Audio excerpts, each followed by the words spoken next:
안녕하세요. 저는 고미숙이라고 합니다. 정말 어처구니 없던 제 이야기 좀 들어주세요. 새벽부터 등줄기를 타고 흐르는 서늘한 기운에 잠이 깼습니다. 단순한 한기가 아니었어요. 허리 깊숙한 곳, 척추 마디마디를 비집고 들어오는 쇠꼬챙이 같은 통증이었습니다.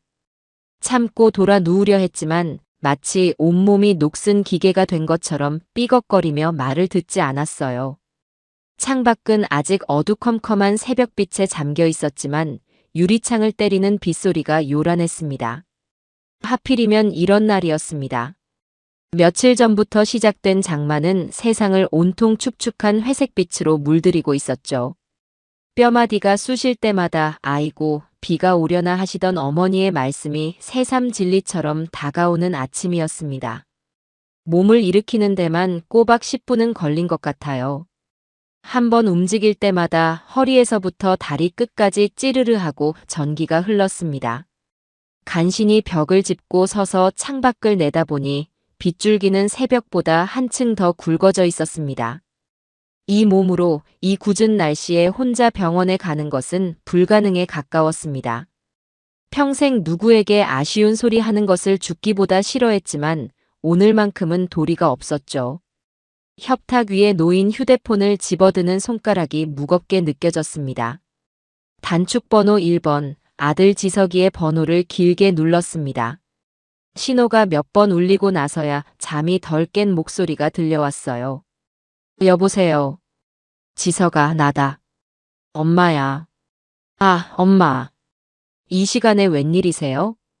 목소리 톤이 벌써부터 무슨 일이냐고 묻는 게 아니라 왜 귀찮게 하냐고 따지는 것 같아 가슴이 철렁 내려앉았습니다. 하지만 아픈 사람이 약자일 수밖에요. 저는 최대한 아무렇지 않은 척 목소리를 가다듬고 말했습니다. 다름이 아니라 내가 허리를 좀 심하게 삐끗했나 보다. 꼼짝을 못하겠는데 병원에 좀 데려다 줄 수 있겠니? 수화기 너머로 짧은 침묵이 흘렀습니다. 그 정적이 제게는 영원처럼 길게 느껴졌어요. 곧이어 아들의 목소리가 들려왔습니다. 아, 어떡하지. 나 지금 회사에서 중요한 회의 준비해야 해서 나가봐야 하는데. 잠깐만요. 그러더니 제 대답을 기다리지도 않고 휴대폰 저쪽에서 여보, 엄마가 병원 가셔야 한대 하는 소리가 들렸습니다. 곧이어 수화기를 넘겨받은 며느리 최경미의 목소리가 들려왔죠. 아들의 목소리보다 한 톤 높았지만 그 안에 담긴 냉기는 조금도 다르지 않았습니다. 네, 어머님. 저 경미예요. 그래, 경미냐? 미안하다, 이른 아침부터. 아니에요. 그런데 어쩌죠? 지석 씨는 지금 나가봐야 하고 저는 시우 유치원 보낼 준비해야 하는데. 말끝을 흐리는 것이 명백한 거절의 의사였습니다. 통증으로 일그러진 얼굴 위로 굴욕감이 겹쳐졌어요. 제가 아무 말도 못하고 있자 며느리는 마지못해 깊은 한숨을 내쉰 뒤에야 입을 열었습니다. 알겠어요. 일단 시우부터 보내고 바로 갈게요. 조금만 기다리고 계세요. 그래, 고맙다. 전화가 끊어지고 저는 힘없이 휴대폰을 내려놓았습니다. 고맙다는 말이 목구멍에 걸려 가시처럼 박히는 기분이었습니다. 그깟 병원 한번 데려다 주는 것이 자식 내외에게는 이토록 큰 인심을 써야 하는 일이 되어버렸다는 사실이 욱신거리는 허리 통증보다 더 아프게 제 마음을 찔렀습니다. 1시간이 지났을까요? 초인종 소리에 현관문을 열자 며느리가 못마땅한 표정으로 서 있었습니다. 비에 젖을 새라 머리를 감싸고 온 스카프며 구두 끝에 튄 흙탕물이며 그 모든 것이 다 제 탓인 양절을 쏘아보는 것 같았어요. 가시죠, 어머님. 짧은 한마디를 던지고는 먼저 돌아서서 엘리베이터 버튼을 누릅니다. 저는 절뚝거리며 그 뒤를 따랐습니다. 좁은 엘리베이터 안에서 며느리의 값비싼 향수 냄새와 축축한 비 냄새가 뒤섞여 숨이 막혔습니다. 지하 주차장에 세워진 아들 명의의 하얀색 세단에 오르자마자 며느리는 보란듯이 또 한 번 긴 한숨을 내쉬며 시동을 걸었습니다.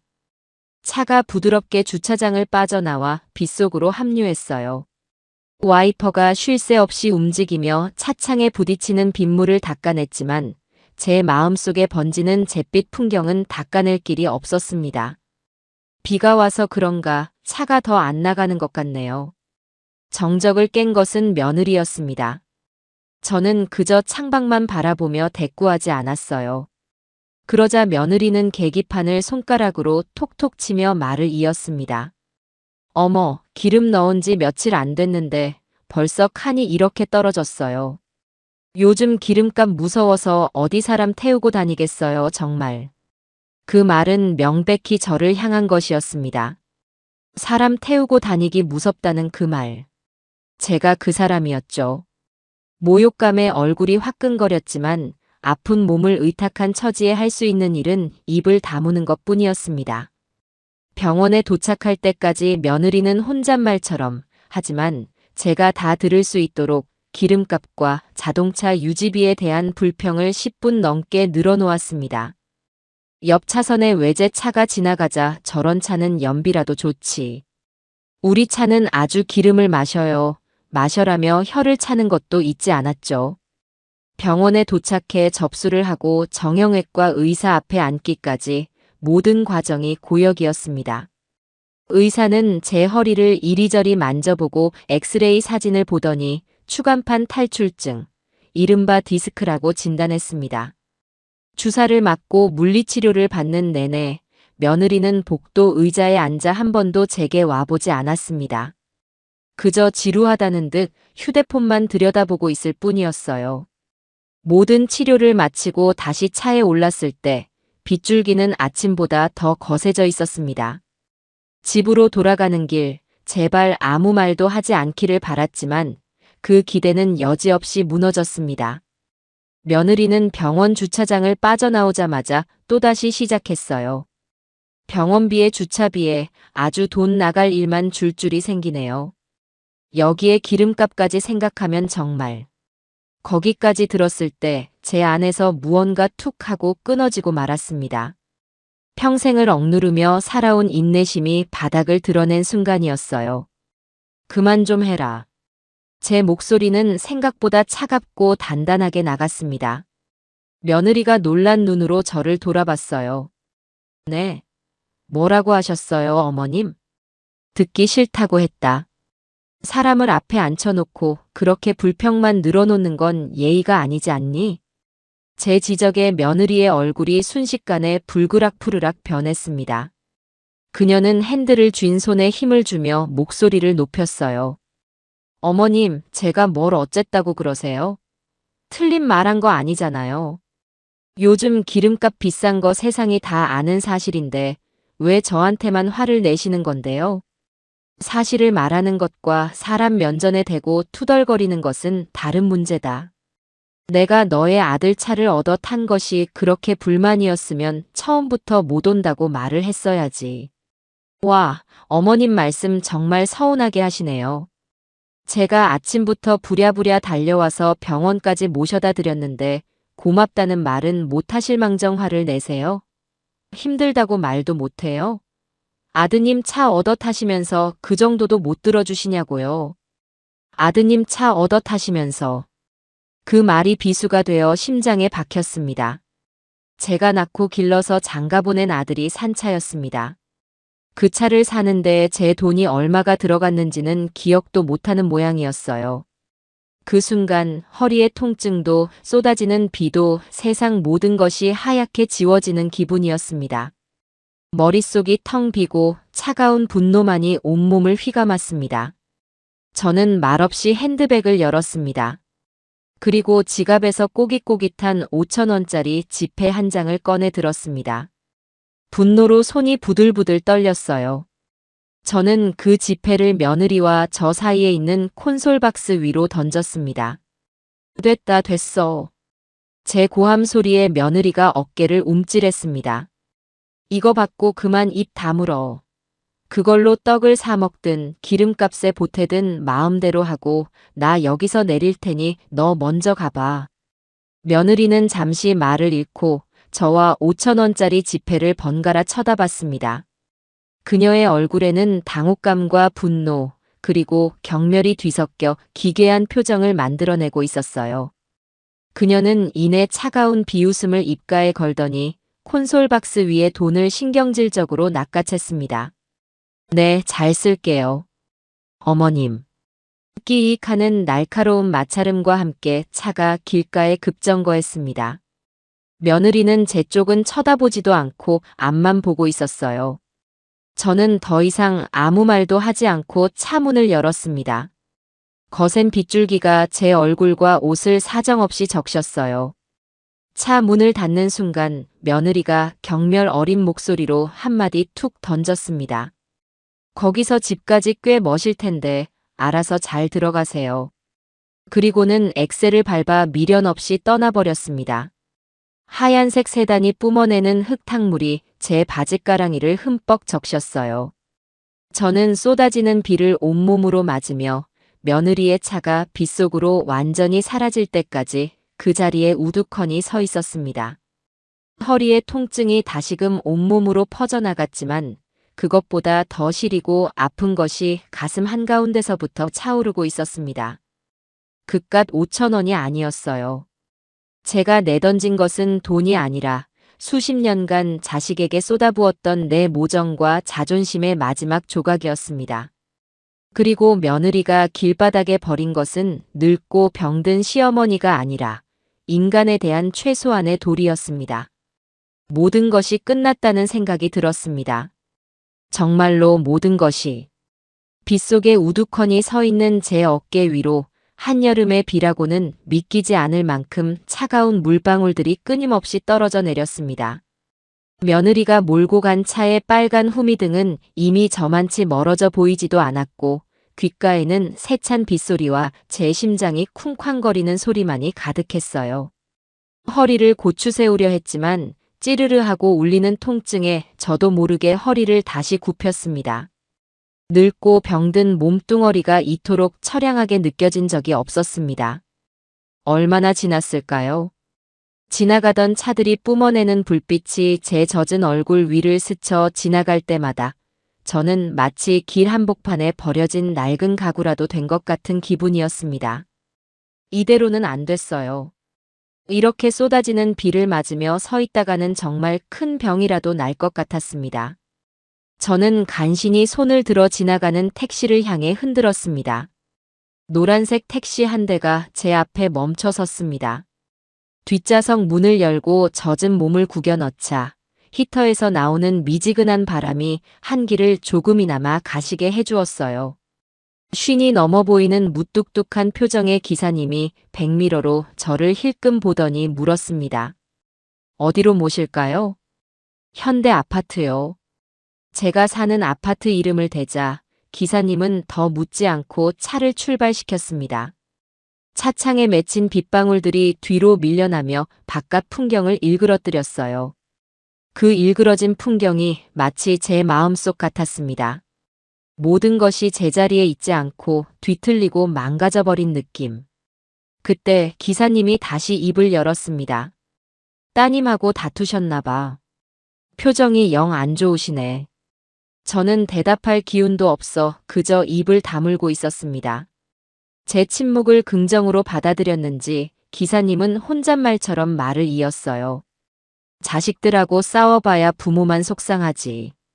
그래도 금방 풀릴 거요. 가족이라는 게 다 그런 거 아니겠소. 가족. 그 말이 왜 그날따라 그토록 공허하고 아프게 들렸을까요? 기사님의 무심한 위로가 도리어 날카로운 유리 조각이 되어 제 속을 후벼 파는 것 같았습니다. 금방 풀릴 거라고요? 아니요. 이번에는 다르다는 것을 직감적으로 알 수 있었어요. 이것은 단순한 다툼이 아니었습니다. 이것은 관계의 종말을 알리는 신호탄이었죠. 눈을 감자 과거의 장면들이 쉴 새 없이 떠올랐습니다. 아들 지석이가 초등학생 때였어요. 운동의 날 넘어져서 무릎이 까진 저를 보고 울먹이며 달려와 작은 손으로 상처를 감싸주던 아이. 엄마 아프지 마. 내가 나중에 커서 엄마 호강시켜줄게. 라고 말하던 그 맑은 눈동자. 그 아이가 어쩌다 저렇게 변해버렸을까요? 며느리 경미는 또 어떻고요? 결혼 전 처음으로 인사를 오겠다며 찾아와 제 앞에 무릎을 꿇고 앉아 수줍게 웃던 모습이 선합니다. 어머님, 지석 씨 많이 사랑해요. 저도 어머님께 딸처럼 잘할게요. 딸처럼 잘하겠다는 그 약속은 오늘 저를 길바닥에 내버리는 것으로 되돌아왔습니다. 그들이 제게 보여줬던 과거의 모든 다정한 모습들이 사실은 그들의 필요에 의해 연기된 한 편의 연극은 아니었을까 하는 끔찍한 생각마저 들었습니다. 택시는 어느새 아파트 단지 입구에 들어서고 있었습니다. 저는 10,000원짜리 한 장을 꺼내 기사님에게 건네며 잔돈은 됐습니다 하고 말했습니다.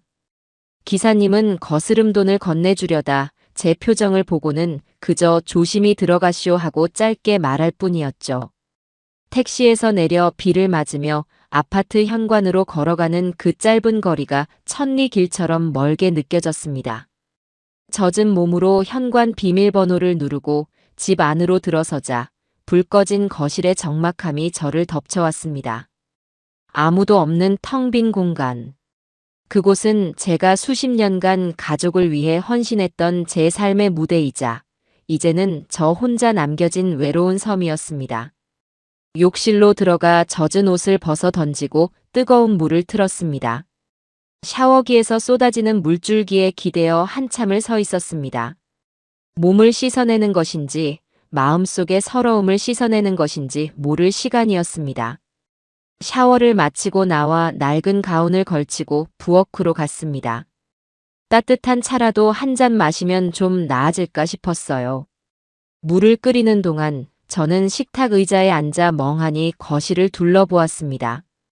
저 소파는 지석이네가 결혼할 때 어머니 허리 안 좋으시니 푹신한 걸로 쓰세요 라며 사준 것이었지만 정작 그들이 올 때마다 가장 편안한 자리를 차지하는 것은 그들이었죠. 저기 걸린 커다란 텔레비전은 손주가 만화 봐야 한다고 경미가 노래를 불러서 바꿔준 것이었습니다. 이 집안의 모든 물건에는 제 돈과 헌신, 그리고 그들의 요구가 켜켜이 쌓여 있었습니다. 그들은 그것을 당연한 권리라고 생각했고 저는 그것을 어미의 도리라고 착각하며 살아왔습니다. 오늘 그 모든 착각이 산산조각 난 것이죠. 띵동 저녁 시간이 다 되어갈 무렵 요란하게 초인종이 울렸습니다. 이 시간에 찾아올 사람이 없는데 혹시나 하는 마음에 인터폰을 보니 화면 가득 아들 지석이의 성난 얼굴이 들어차 있었습니다. 심장이 쿵 하고 내려앉았어요. 며느리에게서 무슨 말을 전해 들었는지 불보듯 뻔했습니다. 저는 마음을 단단히 먹고 현관문을 열었습니다. 문이 열리자마자 아들은 신발도 벗지 않은 채 집 안으로 성큼 들어서며 제게 소리쳤습니다. 엄마, 어떻게 경미한테 그럴 수가 있어요? 사람을 어떻게 길바닥에다 버리고 와요? 애가 충격받아서 지금 밥도 못 먹고 방에 누워있단 말이에요. 엄마가 어떻게 아들 얼굴에 이렇게 똥칠을 해요? 제 안부를 묻는 말은 단 한마디도 없었습니다. 아들의 눈에는 오직 상처받았다는 자신의 아내만 보일 뿐 비를 맞으며 낯선 택시를 타고 돌아온 늙은 어미의 모습은 보이지 않는 모양이었습니다. 분노보다 더 깊은 허탈감이 밀려왔어요. 너의 아내가 나한테 어떻게 했는지는 들었니? 제가 차분하게 묻자 아들은 더욱 격앙된 목소리로 대꾸했습니다. 들었어요. 기름값 얘기 좀 했다고 길바닥에서 돈을 던지면서 망신을 줬다면서요. 엄마가 뭘 그렇게 잘했다고 큰 소리예요. 연세 드시면 좀 너그러워지셔야지 어떻게 성질이 더 나빠지세요? 성질이 나빠졌다고요. 제 평생의 인내와 헌신이 아들의 입에서 나온 나빠진 성질이라는 말 한마디로 전부 부정당하는 순간이었습니다. 웃음이 나왔습니다. 너무나 기가 막혀서 헛웃음이 터져 나왔어요. 그래. 내 성질이 나빠서 그랬다. 그러니 너의 그 착하고 여린 아내 데리고 잘 살아라. 이 늙은 어미는 이제 신경 쓰지 말고. 지금 그게 할 소리예요? 잘못했으면 사과를 해야 할 거 아니에요. 당장 경미한테 전화해서 사과하세요. 사과? 내가 왜? 무엇을? 엄마. 지석아. 저는 처음으로 아들의 이름을 똑바로 부르며 그의 눈을 쳐다봤습니다. 제 기세에 눌렸는지 아들은 잠시 말을 잇지 못했어요. 너는 오늘 병원에 가야 한다고 전화한 이 어미에게 바쁘다고 한마디로 잘라 말했다. 너의 아내는 운전하는 내내 기름값 타령을 하며 나를 불편하게 만들었고 나와 다퉜다는 이유로 아픈 시어미를 길에다 버렸지. 그런데 너는 지금 이 어미에게 사과를 하라고 말하고 있구나. 너의 눈에는 내 마누라 눈에서 흐르는 눈물만 보이고 이 어미가 쏟아지는 빗속에서 흘렸을 피눈물은 보이지도 않는 게냐? 말씀 함부로 하지 마세요. 경미가 뭘 그렇게 잘못했어요. 그리고 엄마가 언제부터 우리한테 그렇게 섭섭한 게 많았어요? 해달라는 거 다 해드렸잖아요. 집 사는데 돈 보태줬지, 차 사는데. 돈 보태줬지, 애 키우는 거 도와줬지. 우리가 언제 엄마한테 서운하게 한 적 있어요? 아, 그랬군요. 돈으로 모든 것을 해결해 주었으니 자신들은 할 도리를 다했다고 생각하는 것이었습니다. 그들의 머릿속에 정서적 교감이나 진심 어린 존중 같은 단어는 존재하지 않았습니다.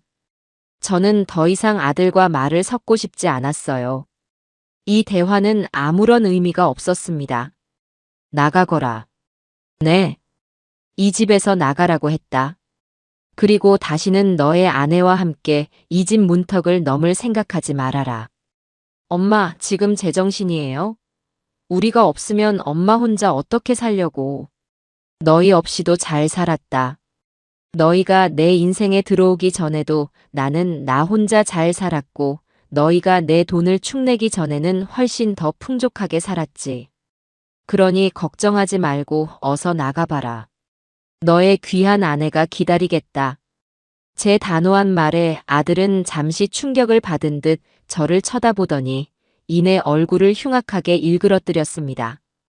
알았어요. 그렇게 잘나셨으니 혼자 잘 살아보세요. 나중에 후회하고 전화해도 나도 이제 엄마 안 볼 거니까 그런 줄 아세요. 아들은 그렇게 소리치고는 들어올 때처럼 요란하게 문을 박차고 나가버렸습니다. 쾅 하고 닫히는 문소리가 제 심장을 후려쳤습니다.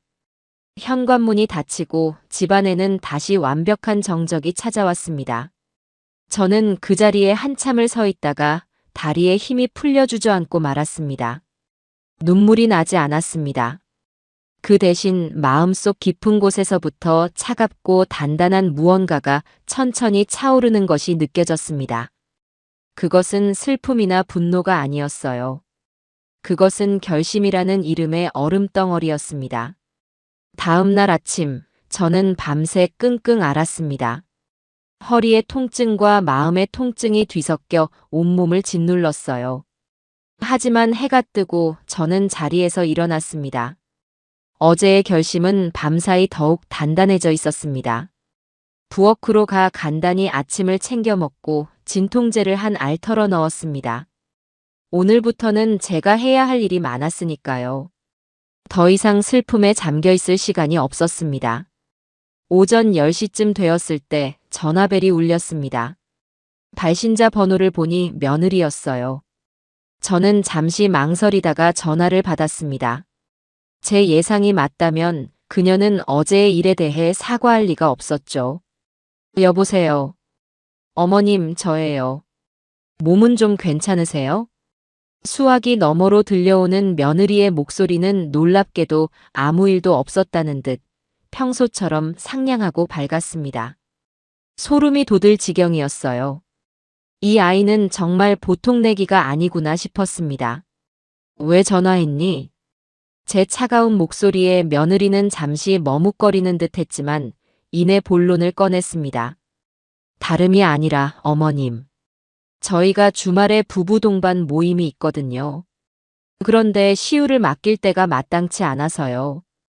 어머님이 그날 오셔서 손주 좀 봐주시면 안 될까요? 기가 막혔습니다. 어제 그렇게 난리를 치고 남편까지 동원해 저를 죄인으로 만들었던 사람이 하루아침에 자신의 필요를 위해 또다시 제게 손을 내밀고 있었습니다. 그들에게 어제의 사건은 그저 잠시 스쳐 지나간 불쾌한 해프닝에 불과했던 것입니다. 못한다. 네, 못한다고 했다. 나도 이제 내 몸 추스르고 내 시간을 가져야겠다. 너희 아이는 너희가 알아서 돌보아라.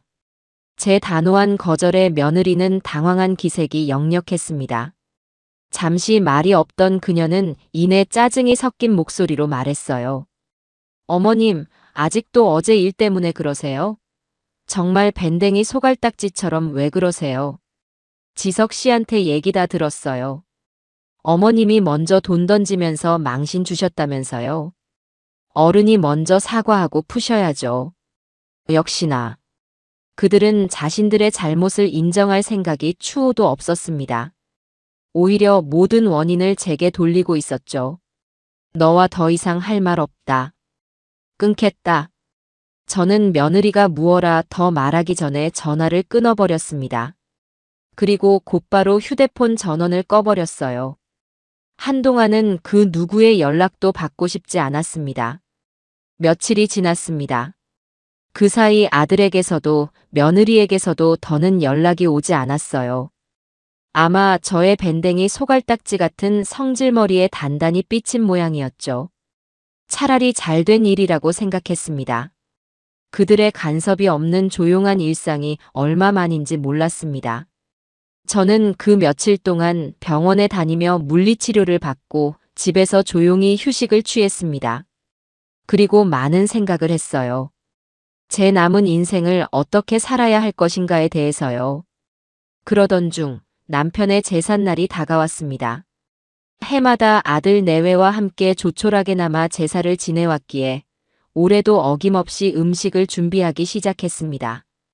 그들과의 관계는 틀어졌지만 남편에 대한 도리는 저버리고 싶지 않았기 때문입니다. 며칠 전부터 장을 보고 제사 전날에는 하루 종일 부엌에 서서 전을 부치고 나무를 묻혔습니다. 아픈 허리를 두드려가며 정성껏 제사상을 준비했어요. 제삿날 저녁 약속한 시간이 한참 지나서야 아들 내외가 모습을 드러냈습니다. 피곤에 절은 얼굴로 들어서는 두 사람의 모습에 저는 아무 말도 하지 않았습니다. 그들은 제사상에는 눈길도 주지 않고 거실 소파에 털썩 주저앉았어요. 아, 피곤해. 회사에서 야근까지 하고 왔더니 죽겠네. 아들이 넥타이를 풀어던지며 말했습니다. 며느리는 거울을 보며 화장을 고치더니 제사상을 힐끗 보고는 입을 삐죽였습니다. 어머님, 음식 많이도 하셨네요. 요즘 누가 집에서 이렇게 거창하게 제사를 지내요. 그냥 식당 가서 맛있는 밥 한 끼 먹고 추모하면 되는 걸 힘들게 왜 이러세요. 남편을 기리는 제사상 앞에서 제 정성을 힘들게 왜 이러냐는 말로 깎아내리는 며느리의 모습에 속에서 천불이 났습니다. 하지만 저는 꾹 참았어요. 오늘만큼은 싸우고 싶지 않았습니다. 그래도 1년에 한 번인데 아버지가 좋아하시던 음식들로 차렸다. 어서 옷 갈아입고 와라. 제사 지내게. 제 말에 아들 내외는 마지못해 자리에서 일어나 방으로 들어갔습니다. 잠시 후 제사상 앞에 선 아들과 며느리의 표정은 조금도 경건하지 않았어요. 절을 하는 것도 건성건성이었습니다. 모든 절차가 끝나고 음복을 위해 자리에 앉자마자 아들 내외는 기다렸다는 듯 서류 봉투 하나를 쓱 내밀었습니다. 엄마, 이거요. 이게 뭐냐?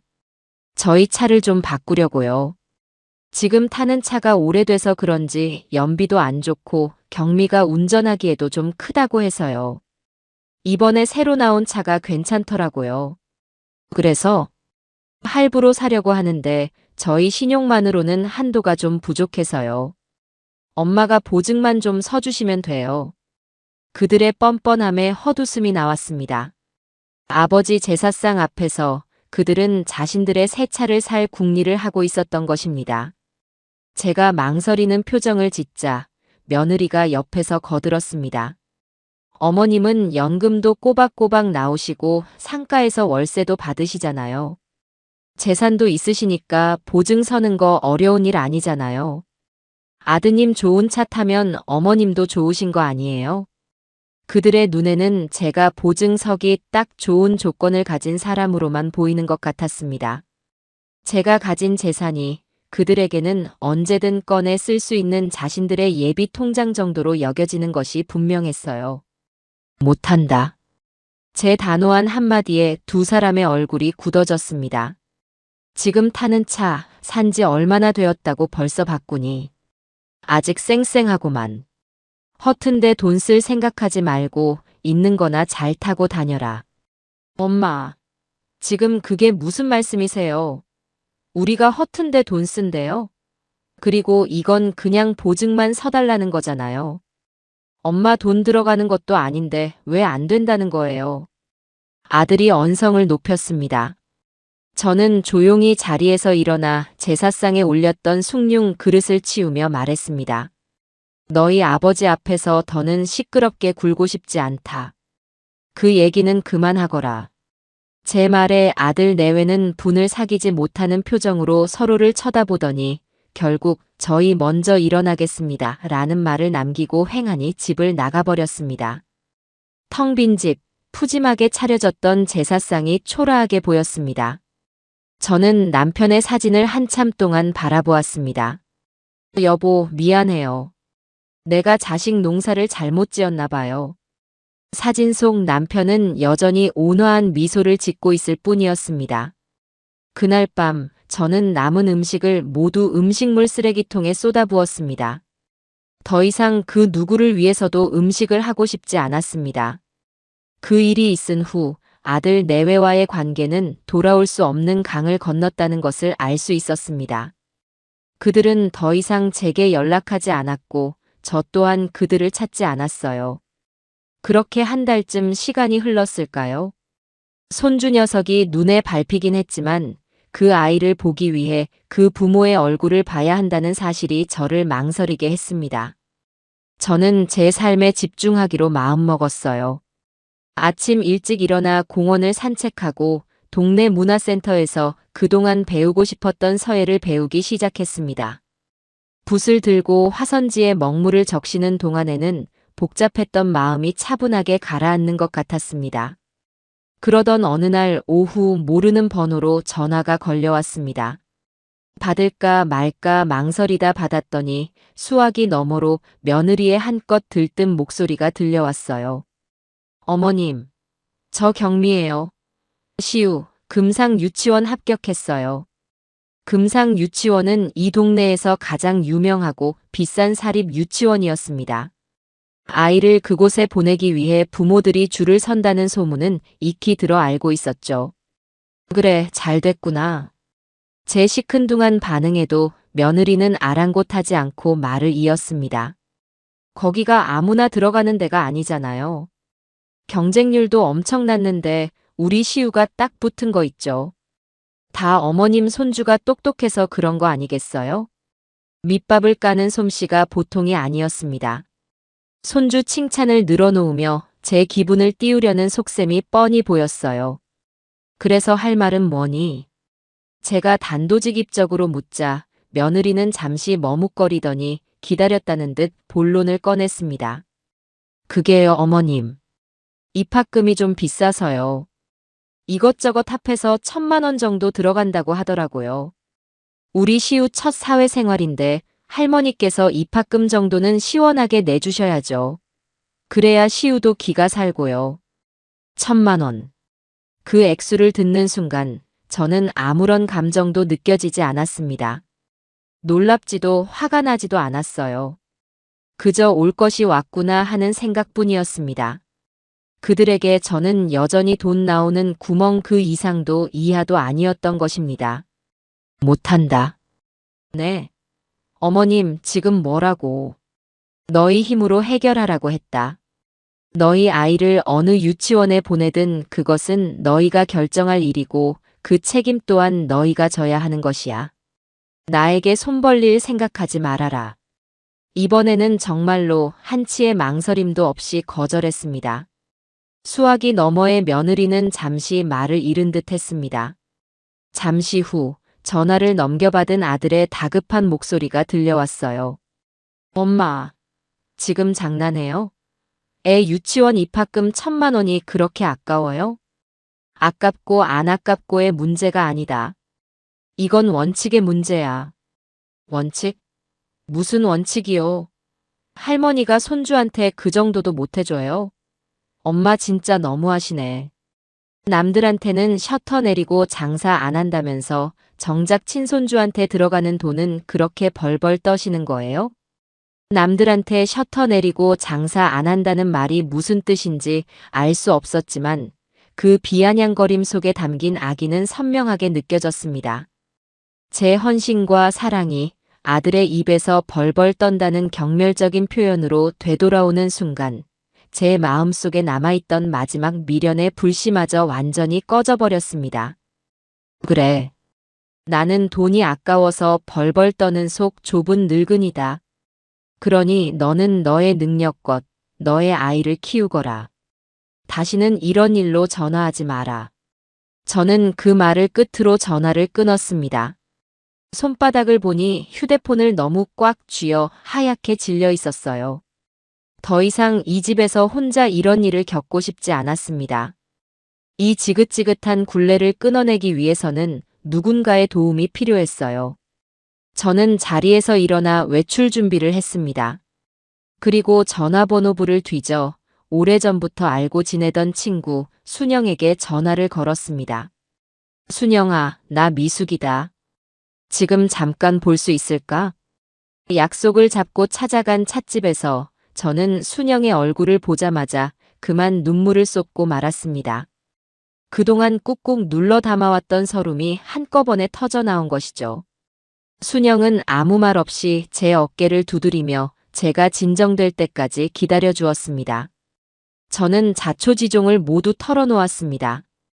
허리가 아프던 날부터 며느리의 기름값 타령과 길바닥에 버려진 일, 아들의 적반하장, 그리고 오늘 있었던 유치원 입학금 이야기까지. 제 이야기를 다 들은 순영은 제 일처럼 분개하며 찻잔을 탁 소리나게 내려놓았습니다. 이런 세상에. 미수가, 너는 그걸 지금까지 어떻게 참고 살았니? 그건 자식이 아니라 등에 빨대 꽂은 거머리고 며느리가 아니라 날강도지. 당장 그 연을 끊어내야 해. 나도 그러고 싶은데 어떻게 해야 할지 모르겠어. 뭘 어떻게 해? 너의 인생을 살아야지. 너의 돈, 너의 시간, 이제는 온전히 너를 위해서 써야 할 때야. 평생 자식들 밑빠진 독에 물 붓느라 너 자신은 돌아보지도 못하고 살았잖아. 이제라도 정신 차려서 다행이다.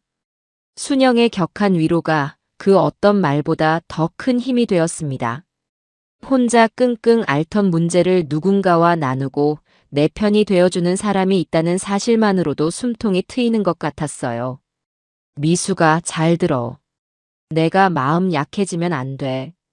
이번에 확실하게 끊어내지 못하면 너는 평생 그들한테 휘둘리면서 살게 될 거야. 이제부터는 독해져야 해. 너 자신을 위해서. 응. 그럴게. 나도 이제 정말 결심이 섰어. 순영의 손을 잡으며 저는 굳게 다짐했습니다. 찻집을 나설 때 하늘은 언제 비가 왔냐는 듯 맑게 개어 있었습니다. 제 마음도 그 하늘처럼 오랫동안 드리워져 있던 안개가 걷히고 나아갈 길이 선명하게 보이는 것 같았습니다. 집으로 돌아가는 발걸음이 아주 오랜만에 가볍게 느껴졌습니다. 이제 시작이었습니다. 내 인생의 주도권을 되찾기 위한 길고 외로운 싸움의 시작. 하지만 더 이상 두렵지 않았습니다. 친구 순영을 만나고 집으로 돌아온 그날 밤, 저는 아주 오랜만에 깊은 잠을 잤습니다. 악몽도 꾸지 않았고 허리 통증에 뒤척이지도 않았어요. 무언가 단단히 결심했다는 사실 하나만으로도 제 영혼을 짓누르던 무거운 돌덩이 하나가 사라진 것 같았습니다. 다음 날 아침 창문으로 쏟아져 들어오는 햇살을 맞으며 눈을 떴을 때 세상이 어제와는 다르게 보였습니다. 어제까지의 세상이 온통 잿빛 필터를 씌운 것처럼 우울하고 막막했다면 오늘의 세상은 총천연색의 생생한 빛깔을 되찾은 듯 선명했어요. 공기마저 상쾌하게 느껴졌습니다. 제 마음속에서 일어난 변화가 제가 세상을 보는 방식마저 바꾸어 놓은 것이겠지요. 저는 더 이상 슬퍼하거나 분노하지 않기로 했습니다. 슬픔과 분노는 나를 앞으로 나아가게 하는 동력이 될 수 없으니까요. 대신 차분하고 냉철하게, 그리고 아주 철저하게 제 인생의 남은 페이지를 계획하기로 마음먹었습니다. 이것은 복수가 아니에요. 이것은 제자리를 찾는 과정입니다. 뒤죽박죽 엉망이 되어버린 제 인생의 질서를 바로잡고 모든 것을 원래 있어야 할 자리로 돌려놓는 것. 제 돈은 제 지갑으로, 제 시간은 저를 위해, 그리고 제 마음은 오롯이 저의 평화를 위해 쓰여야 했습니다. 아침 식사를 마치고 저는 안방으로 들어가 수십 년 된 자개장 앞에 섰습니다. 영롱한 빛을 내는 자개 장식이 시집 올 때 혼수로 해왔던 그날의 기억을 떠올리게 했습니다. 그 안에는 제 젊은 날의 꿈과 남편과의 추억, 그리고 제 인생의 희로애락이 담긴 역사가 고스란히 잠들어 있었죠. 쿵 하고 무거운 문을 열자 오래된 나무 냄새와 함께 제 과거의 흔적들이 모습을 드러냈습니다. 가장 깊숙한 곳, 비단 보자기에 쌓인 작은 오동나무 상자를 꺼냈습니다. 상자 뚜껑을 열자 그 안에는 제 인생의 재무제표나 다름없는 서류들이 빼곡히 들어있었어요. 가장 먼저 손에 잡힌 것은 낡은 갈색 표지의 예금 통장이었습니다. 남편과 함께 맞벌이를 하며 악착같이 모았던 돈이었습니다. 통장 앞면에는 주택 마련 예금이라는 글씨가 희미하게 남아 있었어요. 한 장 한 장 넘길 때마다 급여라고 찍힌 숫자들과 함께 그 시절의 땀과 노력이 고스란히 전해지는 듯 했습니다.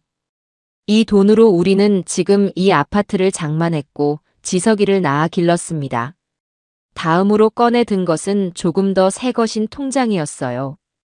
박지석 혼수자금이라고 제가 따로 이름 붙여놓은 통장이었죠. 지석이가 대학에 들어갔을 때부터 혹시라도 아들이 돈 때문에 기죽을까봐 매달 꼬박꼬박 부었던 돈이었습니다. 통장의 마지막 페이지에는 일금 2억 원정이라는 숫자와 함께 커다란 출금 기록이 찍혀 있었습니다. 아들네 전셋집을 얻어줄 때 망설임 없이 내주었던 돈. 그때 저는 조금도 아깝지 않았습니다. 오히려 아들의 어깨를 펴줄 수 있다는 사실에 가슴 벅차기까지 했죠. 하지만 지금에 와서 보니 그 돈은 제 아들의 어깨가 아니라 아들의 오만함과 며느리의 이기심을 키워준 자양분이었을지도 모른다는 생각에 가슴이 시려왔습니다. 그리고 마지막으로 가장 두껍고 빳빳한 서류 봉투를 꺼내 들었습니다. 상가 건물 등기권리증. 남편이 세상을 떠나고 남겨준 유산과 제 퇴직금을 합쳐 마련한 작은 상가 건물이었습니다. 처음에는 그저 노후 대비책으로 생각했어요. 하지만 지석이가 결혼하고 손주가 태어나면서부터 그 건물의 월세는 당연하다는 듯이 그들의 생활비 일부로 흘러 들어갔습니다. 어머니, 이번 달에는 시우 학원비가 더 나와서요. 어머니, 이번에는 자동차 보험 셔달이라 빠듯하네요.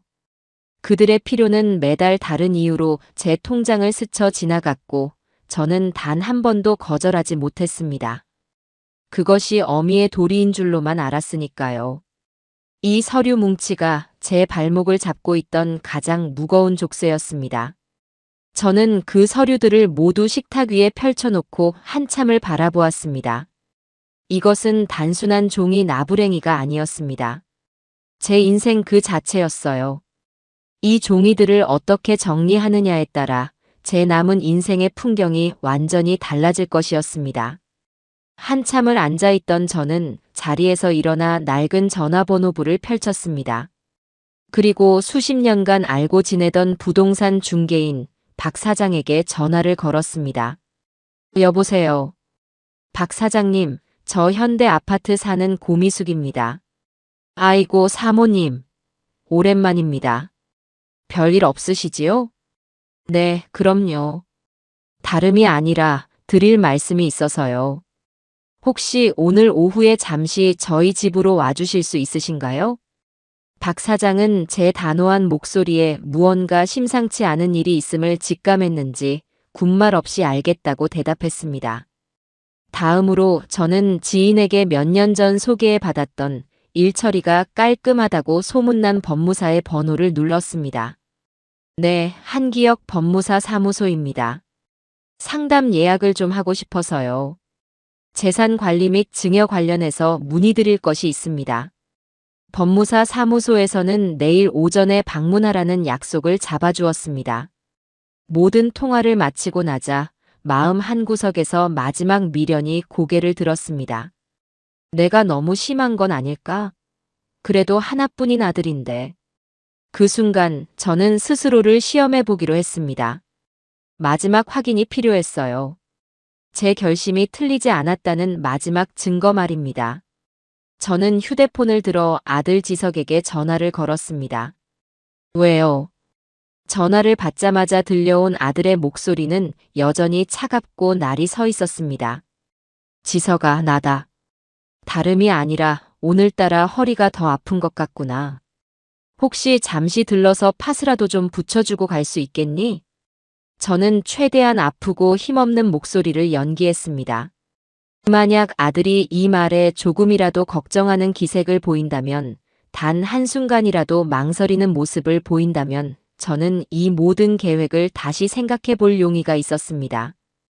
하지만 수화기 너머로 들려온 아들의 대답은 제 마지막 기대를 산산조각 냈습니다. 아, 또요? 엄마는 맨날 아프다고만 하세요. 지금 바빠서 못 가요.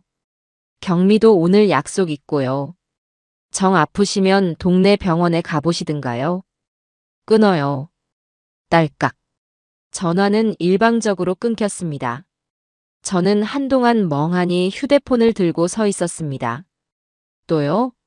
라는 그 한마디. 제 고통은 아들에게 그저 반복되는 귀찮은 일과에 불과했던 것입니다. 눈물이 나지 않았습니다. 오히려 마음이 후련해졌어요. 고맙다, 아들아.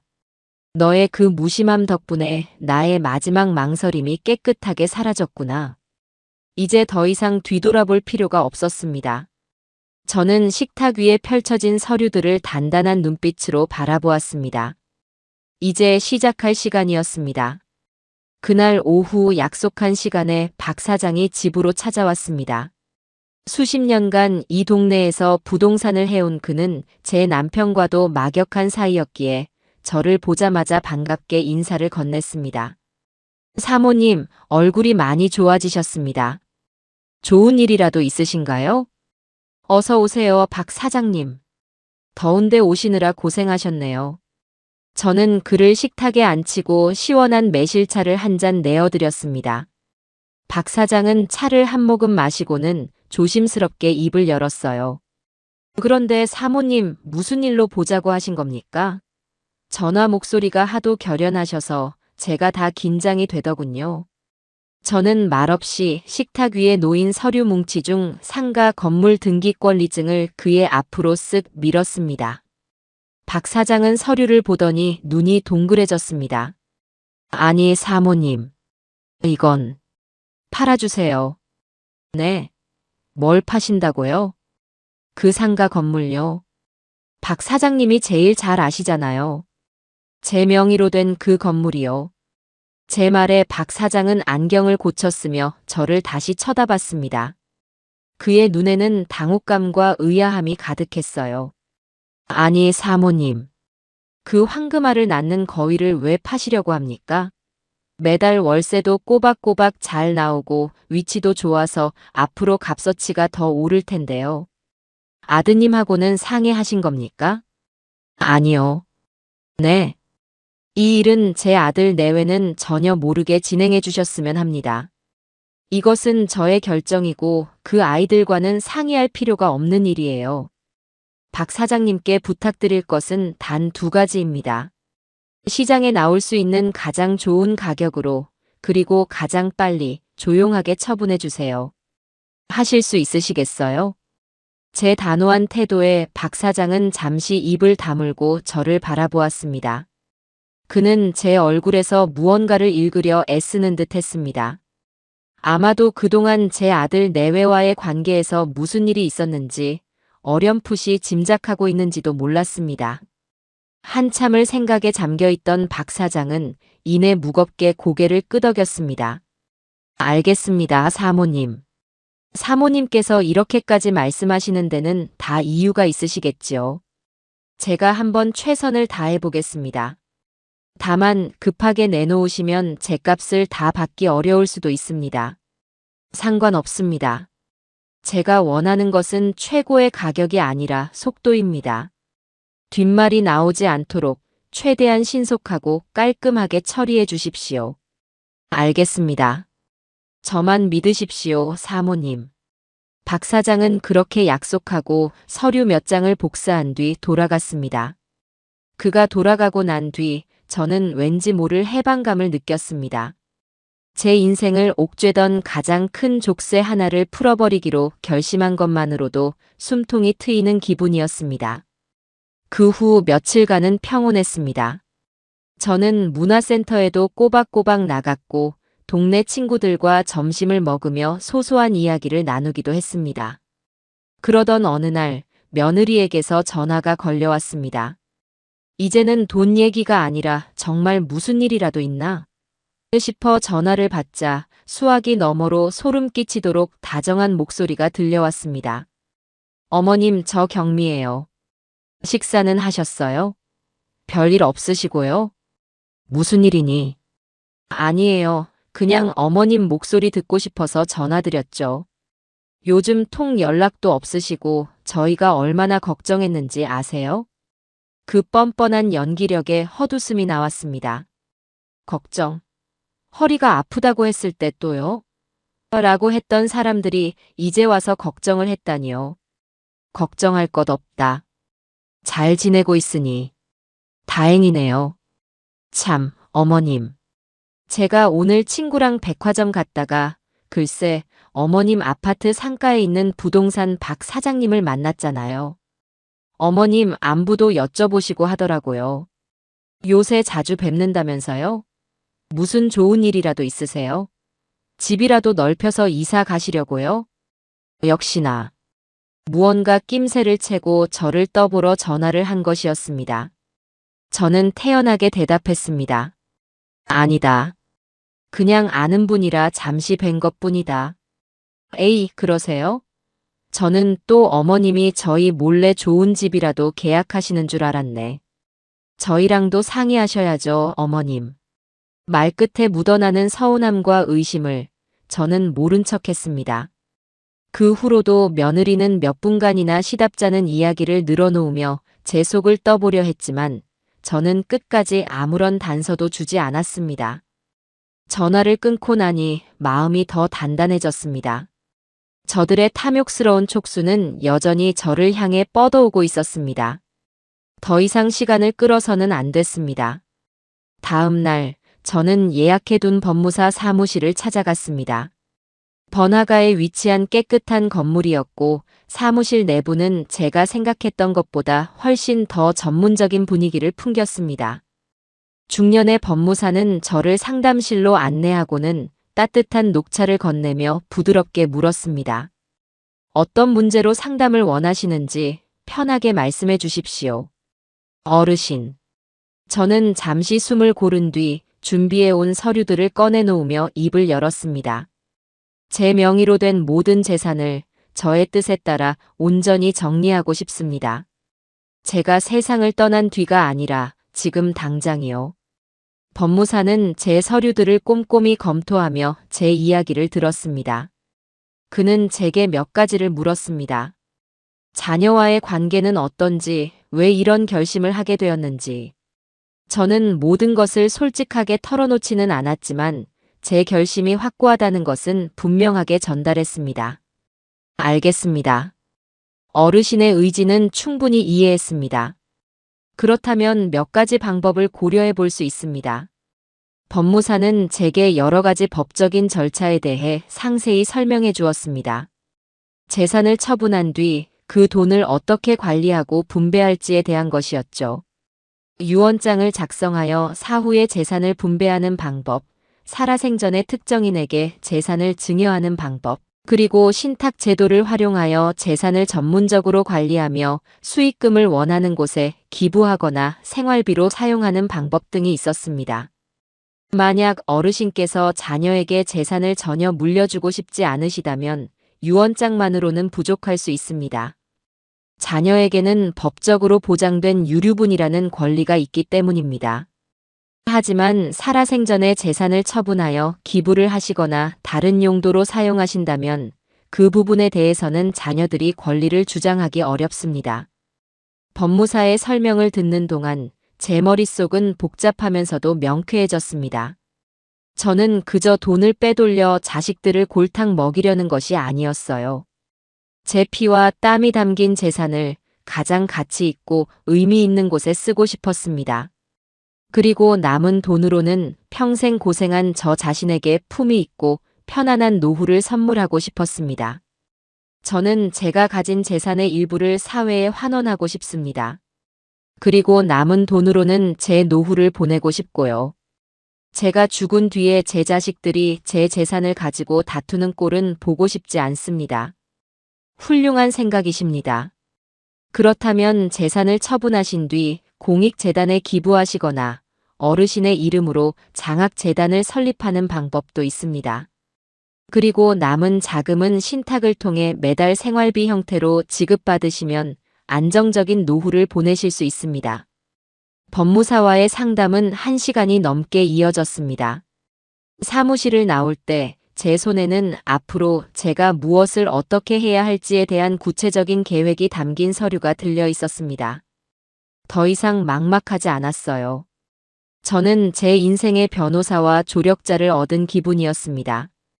길고 어두웠던 터널의 끝에서 한 줄기 밝은 빛을 발견한 것만 같았습니다. 법무사 사무실을 다녀온 지 일주일쯤 지났을 때 박 사장에게서 전화가 걸려왔습니다. 그의 목소리는 평소보다 한껏 들떠 있었어요. 사모님, 좋은 소식입니다. 임자가 나타났습니다. 벌써요? 네. 마침 근처에서 사업을 확장하려던 분이 계셨는데 저희 건물이 위치나 규모 면에서 딱 좋다고 합니다. 시세보다 조금 낮게 내놓은 덕분에 그쪽에서도 아주 적극적입니다. 오늘이라도 당장 계약하자고 하는데 어떡할까요? 잘 됐네요. 오늘 바로 계약 진행해 주세요. 제가 그쪽으로 가겠습니다. 모든 것이 제가 예상했던 것보다 훨씬 더 빠르게 진행되고 있었습니다.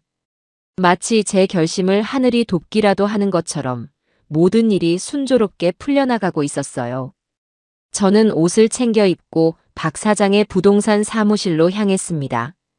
사무실에는 처음 보는 인상의 사업가 한 분이 앉아 있었습니다. 우리는 간단히 인사를 나누고 박 사장이 준비한 계약서에 나란히 앉아 도장을 찍었습니다. 계약서에 제 이름 석자를 쓰고 인감 도장을 쾅 하고 찍는 순간 제 심장도 함께 쾅 하고 내려앉는 것 같았습니다. 그것은 제 인생의 일부를 떠나보내는 서명이자 새로운 인생을 시작하는 선언이었습니다. 계약금으로 받은 두툼한 돈 봉투의 무게가 제 손안에서 낯설면서도 든든하게 느껴졌습니다. 그날 저녁 저는 홀로 조촐한 축하 파티를 열었습니다. 평소에는 잘 마시지 않던 와인을 한 잔 따라 놓고 제가 가장 좋아하는 클래식 음악을 틀었습니다. 모든 것이 끝났고 이제 모든 것이 새로 시작될 것이었습니다. 그 평화는 그러나 오래가지 못했습니다. 다음 날 오후 현관문이 부서져라 두드리는 소리에 깜짝 놀라 인터폰을 보았습니다. 화면 속에는 분노로 얼굴이 일그러진 아들과 며느리가 서 있었습니다. 올 것이 왔구나. 저는 차분히 심호흡을 한번 하고 현관문을 열었습니다. 문이 열리자마자 아들 내외는 제 허락도 없이 집 안으로 들이닥쳤습니다. 엄마, 이게 어떻게 된 일이에요? 상가 건물 진짜 팔았어요? 아들의 목소리는 흥분으로 떨리고 있었습니다. 며느리는 한술 더 떠 제 팔을 붙잡고 흔들며 소리쳤습니다. 어머님 제정신이세요? 어떻게 그 건물을 저희랑 말 한마디 없이 팔 수가 있어요? 그게 어떤 돈인데? 저희 노후 자금이나 마찬가지인 돈을 어머님 마음대로 처분하시면 어떡해요? 저희 노후 자금이라니요. 그들의 입에서 나온 말은 저를 경악하게 만들었습니다. 제 건물이 어느새 그들의 노후 자금이 되어 있었던 것입니다. 앉거라. 제 차가운 목소리에 두 사람은 잠시 주춤했지만 여전히 분을 사귀지 못하는 표정으로 소파에 앉았습니다. 저는 그들 앞에 마주 앉아 조용히 입을 열었습니다. 너희들이 무슨 자격으로 나에게 소리를 지르는지 모르겠구나. 자격이요? 저희가 어머님 자식이잖아요. 자식된 도리로 당연히 알아야 할 권리가 있는 거 아니에요? 권리? 권리를 말하기 전에 너희는 자식된 도리부터 제대로 했는지 스스로에게 물어보아라. 저는 찻잔에 차를 따르며 천천히 말을 이었습니다. 제 목소리는 놀랍도록 차분하고 흔들림이 없었어요. 모든 것은 5,000원에서 시작되었지. 아니, 그보다 훨씬 더 오래전부터 시작되었을지도 모르겠구나. 너희는 내가 너희에게 해주는 모든 것을 당연하게 여겼다. 너희가 필요할 때만 나를 찾았고 내가 아프고 힘들 때는 나를 귀찮아했지. 너희는 나를 어머니로 존중한 것이 아니라 언제든 돈을 꺼내 쓸 수 있는 낡은 금고쯤으로 여겼을 뿐이야. 제 말에 아들 내외의 얼굴이 굳어졌습니다. 저는 말을 멈추지 않았습니다. 너희 며느리는 아픈 시어미를 병원에 데려다 주면서 기름값 타령을 했고 나와 다퉜다는 이유로 나를 길에다 버렸다. 내 아들은 그 모든 사실을 알면서도 내게 사과를 하라며 윽박질렀지. 아버지 제삿날에는 새 차를 사겠다며 보증을 서달라 졸랐고 시우 유치원 입학금 1,000만 원을 내놓으라며 당당하게 요구했다. 내가 너희에게 무엇을 더 상의해야 하지? 너희는 단 한 번이라도 나의 안위와 나의 마음을 상의해 본 적이 있더냐? 제 추궁의 두 사람은 아무 말도 하지 못했습니다. 그저 자신들의 행동이 그렇게까지 잘못된 것이었냐는 듯 억울한 표정을 지을 뿐이었어요. 그 모습을 보니 더 이상 그들을 설득하거나 이해시킬 필요가 없다는 확신이 들었습니다. 그 건물은 내 것이었다.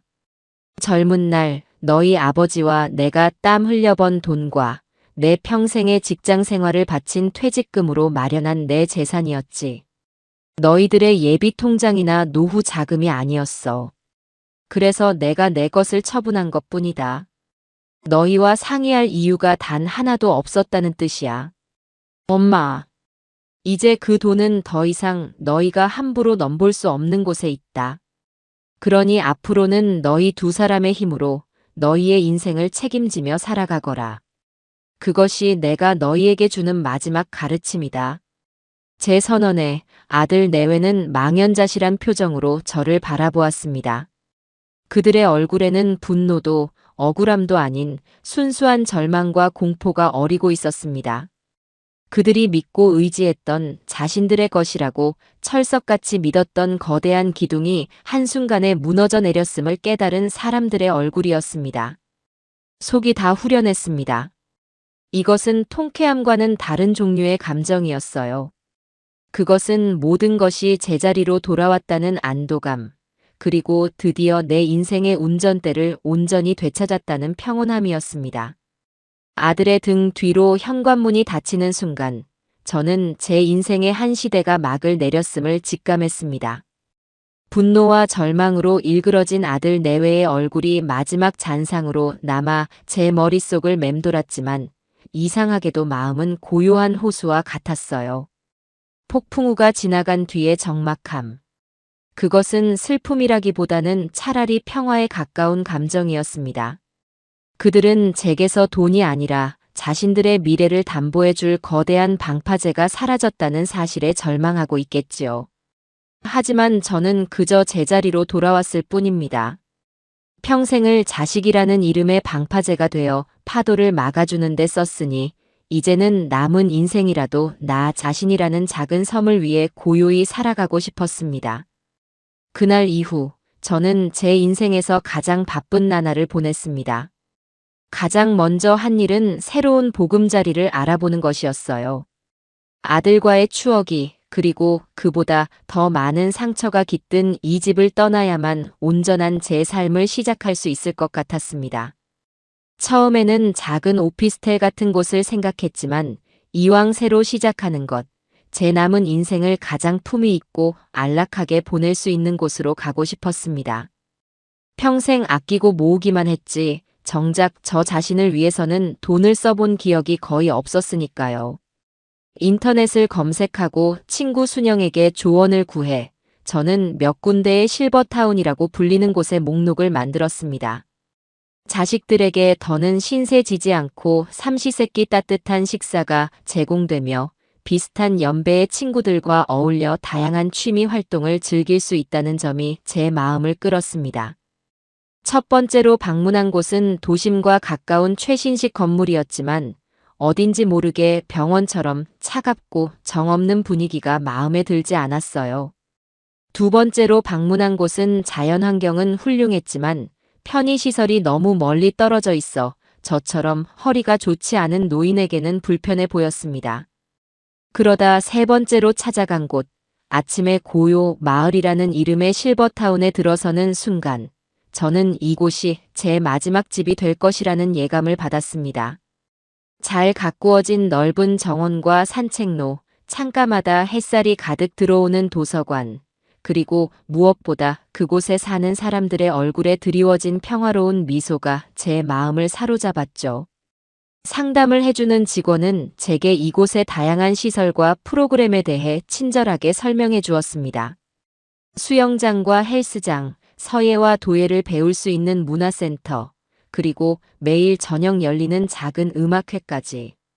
그곳은 노인들을 위한 요양원이 아니라 인생의 황혼기를 즐기는 사람들을 위한 활기찬 마을이었습니다. 상담을 마치고 잠시 정원을 산책하고 있을 때였어요. 벤치에 앉아 뜨개질을 하던 저와 비슷한 연배의 한 부인이 제게 말을 걸어왔습니다. 새로 오실 분인가 봐요?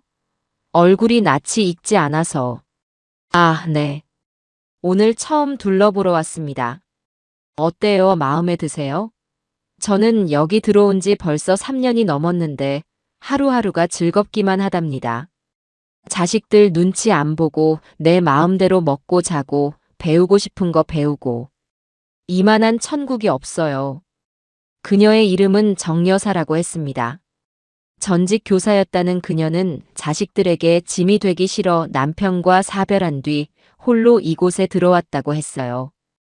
우리는 잠시 동안이었지만 많은 이야기를 나누었습니다. 그녀의 이야기 속에서 저는 제가 꿈꾸던 미래의 모습을 발견할 수 있었습니다. 그날 저는 조금의 망설임도 없이 아침에 고요 마을에 입주 계약을 했습니다. 제 남은 인생을 위한 가장 값진 투자였죠. 새로운 집이 정해지자 정든 이 집을 정리하는 일이 남았습니다. 40년 가까이 살아온 이 집에는 제 인생의 모든 흔적이 담겨 있었어요. 짐을 싸는 것은 단순히 물건을 상자에 담는 일이 아니었습니다. 그것은 제 과거와 하나하나 작별 인사를 나누는 의식과도 같았어요. 앨범을 펼치자 아들 지석이의 100일 사진부터 대학 졸업식 사진까지 제가 애써 잊으려 했던 행복했던 시간들이 파노라마처럼 펼쳐졌습니다. 아이의 첫걸음마에 감격하던 순간, 처음으로 엄마라고 불렀을 때의 벅찬 기쁨. 이 모든 추억들이 지금의 현실과 겹쳐지며 가슴을 아프게 찔렀습니다. 내가 너무 매정한가? 어미가 어떻게 자식을 이토록 외면할 수 있을까? 하는 죄책감이 잠시 고개를 들기도 했어요. 하지만 그럴 때마다 저는 길바닥에 버려졌던 그날의 비참함과 또요? 라고 묻던 아들의 차가운 목소리를 떠올렸습니다. 그러면 다시금 마음이 단단해졌습니다. 이것은 매정한 것이 아니라 나 자신을 지키기 위한 어쩔 수 없는 선택이었습니다.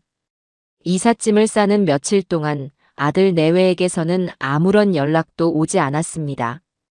아마 그들은 제가 상가를 판 돈을 어딘가에 숨겨두고 자신들이 계속해서 압박하면 결국에는 항복할 것이라고 생각하고 있는지도 몰랐습니다. 제가 이 집을 떠나 완전히 새로운 삶을 시작하리라고는 꿈에도 생각하지 못하고 있겠지요. 이사하기로 한 날이 이틀 앞으로 다가왔을 때였습니다. 집은 대부분의 짐이 빠져나가 횡한 상태였어요. 그때 휴대폰이 요란하게 울렸습니다. 아들이었어요. 저는 이제 그의 전화가 조금도 두렵지 않았습니다. 여보세요. 엄마, 지금 어디예요? 부동산에서 전화 왔는데 집을 내놨다고요? 이사 가신다는 게 정말이에요? 아들의 목소리는 다급함을 넘어 경악에 가까웠습니다. 제가 이 집마저 처분하고 떠날 것이라는 사실이 그에게는 상상조차 할 수 없는 일이었던 모양입니다. 그래, 맞다. 나는 이제 이곳을 떠나 새로운 곳에서 살 거다. 아니, 어디로요? 왜 저희랑 상의도 없이 그런 결정을 하세요? 저희는 이제 엄마 어디 계신지도 모르고 살아야 하는 거예요? 너희는 내가 어디 사는지 궁금했던 적이 없지 않니? 너희가 궁금했던 것은 오직 내 통장 잔고였을 뿐이지. 제 차가운 대답에 아들은 잠시 말을 잃었습니다. 그는 이내 목소리 톤을 바꾸어 애원하기 시작했어요. 엄마, 제발 이러지 마세요. 저희가 잘못했어요. 다 저희 생각이 짧았어요. 다시는 엄마 속상하게 하는 일 없을게요. 그러니까 이사 가신다는 결정만은 거두어 주세요. 네. 그의 목소리에서는 그러나 진정한 뉘우침이 느껴지지 않았습니다. 그저 발등에 불이 떨어진 자의 다급한 비명처럼 들릴 뿐이었어요. 그들의 마지막 보루, 그들이 당연히 자신들의 것이라고 생각했던 이 아파트마저 사라질 위기에 처하자 그제야 거짓된 사과를 늘어놓는 것이었습니다. 이미 늦었다, 지석아. 모든 것은 끝났어. 저는 그 말을 끝으로 전화를 끊었습니다. 그리고 그날 저녁, 그들은 예고도 없이 들이닥쳤습니다. 이번에는 혼자가 아니었어요. 그들의 손에는 7살짜리 제 손주 시우가 들려 있었습니다. 시우를 보는 순간 제 심장이 쿵 하고 내려앉았습니다. 이 아이만큼은 이 더러운 싸움에 끌어들이고 싶지 않았는데. 시우는 저를 보자마자 엄마 아빠가 시킨 대로 달려와 제 다리를 껴안았습니다. 할머니, 가지 마세요. 저랑 같이 살아요.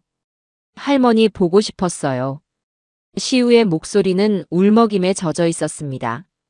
제 손주의 연약한 어깨가 가늘게 떨리는 것을 보며 제 마음도 함께 무너져 내리는 것 같았어요. 며느리는 옆에서 눈물을 훔치는 신용을 하며 시우가 며칠 전부터 할머니 보고 싶다고 계속 울었어요. 어머님. 저희가 다 잘못했으니 제발 떠나지 마세요. 라고 말했습니다.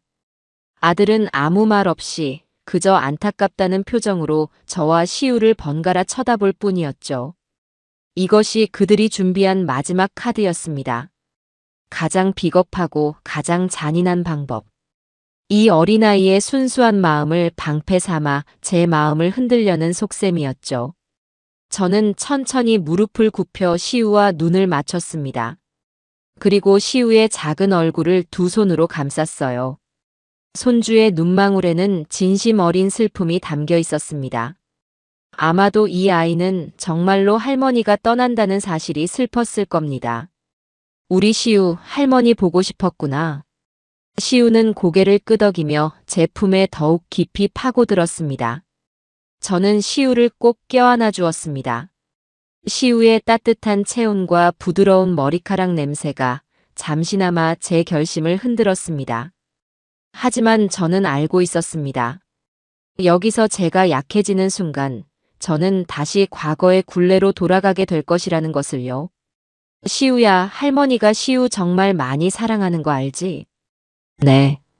할머니는 이제 조금 다른 곳에서 살게 될 거야.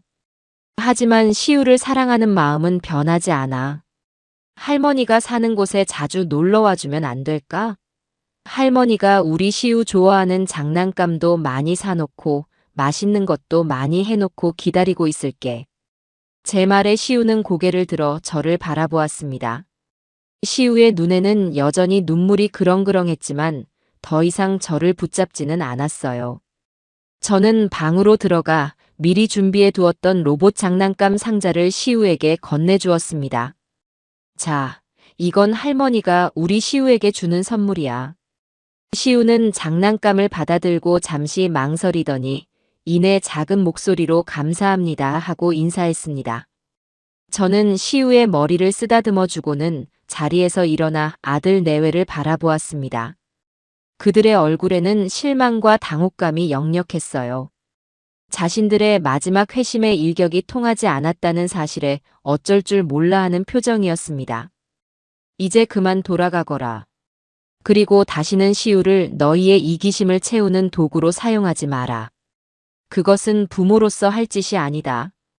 제 싸늘한 말에 아들 내외는 더 이상 아무런 말도 하지 못하고 시우의 손을 잡아 끌고 집을 나섰습니다. 문이 닫히고 텅 빈 집에는 다시 저 혼자 남았습니다. 저는 그 자리에 한참을 서서 방금 전 손주가 안겨왔던 온기를 떠올렸습니다. 가슴이 미어지는 듯 아팠지만 후회는 없었습니다.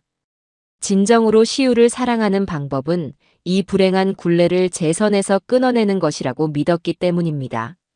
아침의 고요 마을에서의 생활은 제가 상상했던 것보다 훨씬 더 평화롭고 만족스러웠습니다.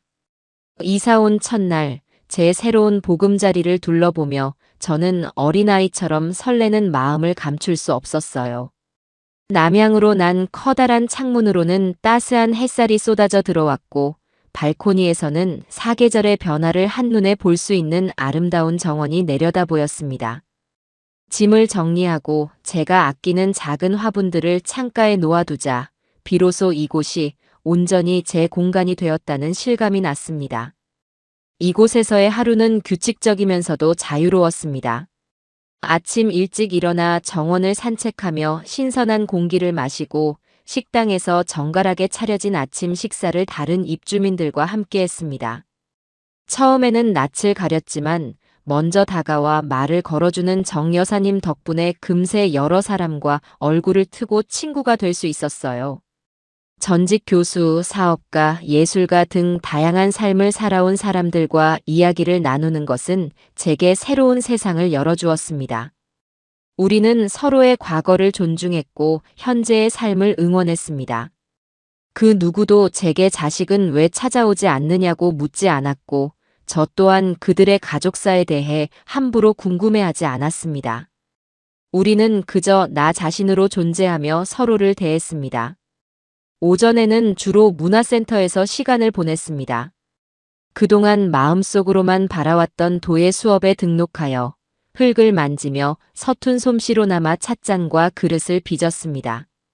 흙의 부드러운 감촉이 거칠고 상처 입었던 제 마음을 어루만져주는 것 같았어요. 오후에는 도서관에서 책을 읽거나 친구들과 모여 앉아 뜨개질을 하며 담소를 나누었습니다. 저녁 식사 후에는 종종 작은 음악회가 열렸고 젊은 연주자들이 들려주는 아름다운 선율에 귀를 기울이다 보면 하루의 피로가 눈 녹듯 사라졌습니다. 제 인생에 이토록 평온하고 충만한 시간이 있었던가 싶었습니다. 자식 걱정, 돈 걱정에 밤잠 설치던 날들은 이제 먼 과거의 이야기가 되었습니다. 그러던 어느 날 저는 제 계획의 다음 단계를 실행에 옮기기로 결심했습니다. 법무사와의 상담을 통해 계획했던 대로 상가를 판 돈의 상당 부분을 사회에 환원하는 일이었습니다. 저는 평소 눈여겨보았던 미혼모 희망재단이라는 곳에 연락을 했습니다. 남편 없이 홀로 아이를 키우는 여성들을 돕는 단체였어요. 저 또한 지석이를 키우면서 남편이 바빠 혼자 힘겨웠던 순간들이 많았기에 그들의 고통에 깊이 공감하고 있었습니다.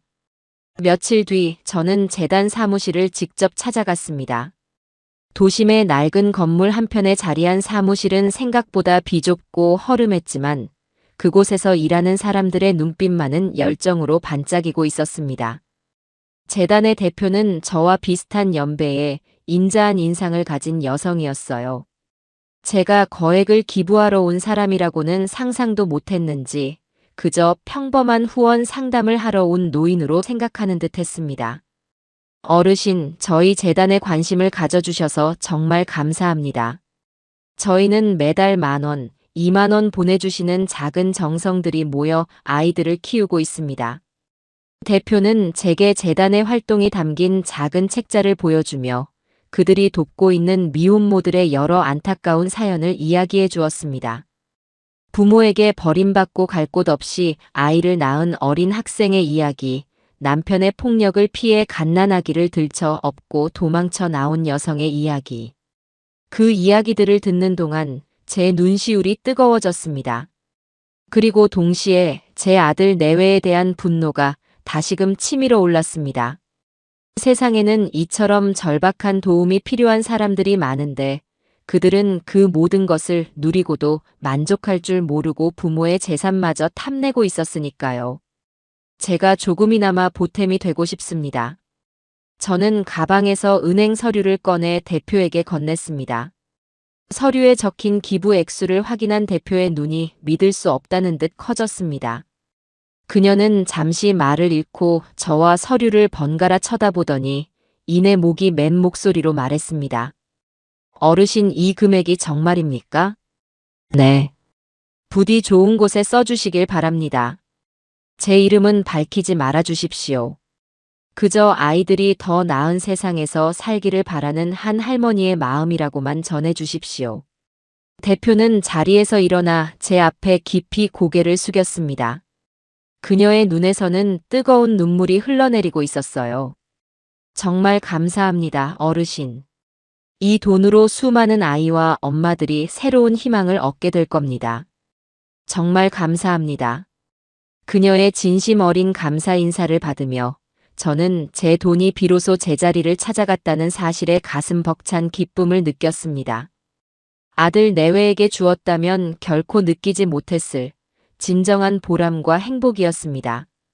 그로부터 며칠 뒤 조용했던 제 휴대폰이 다시 울리기 시작했습니다.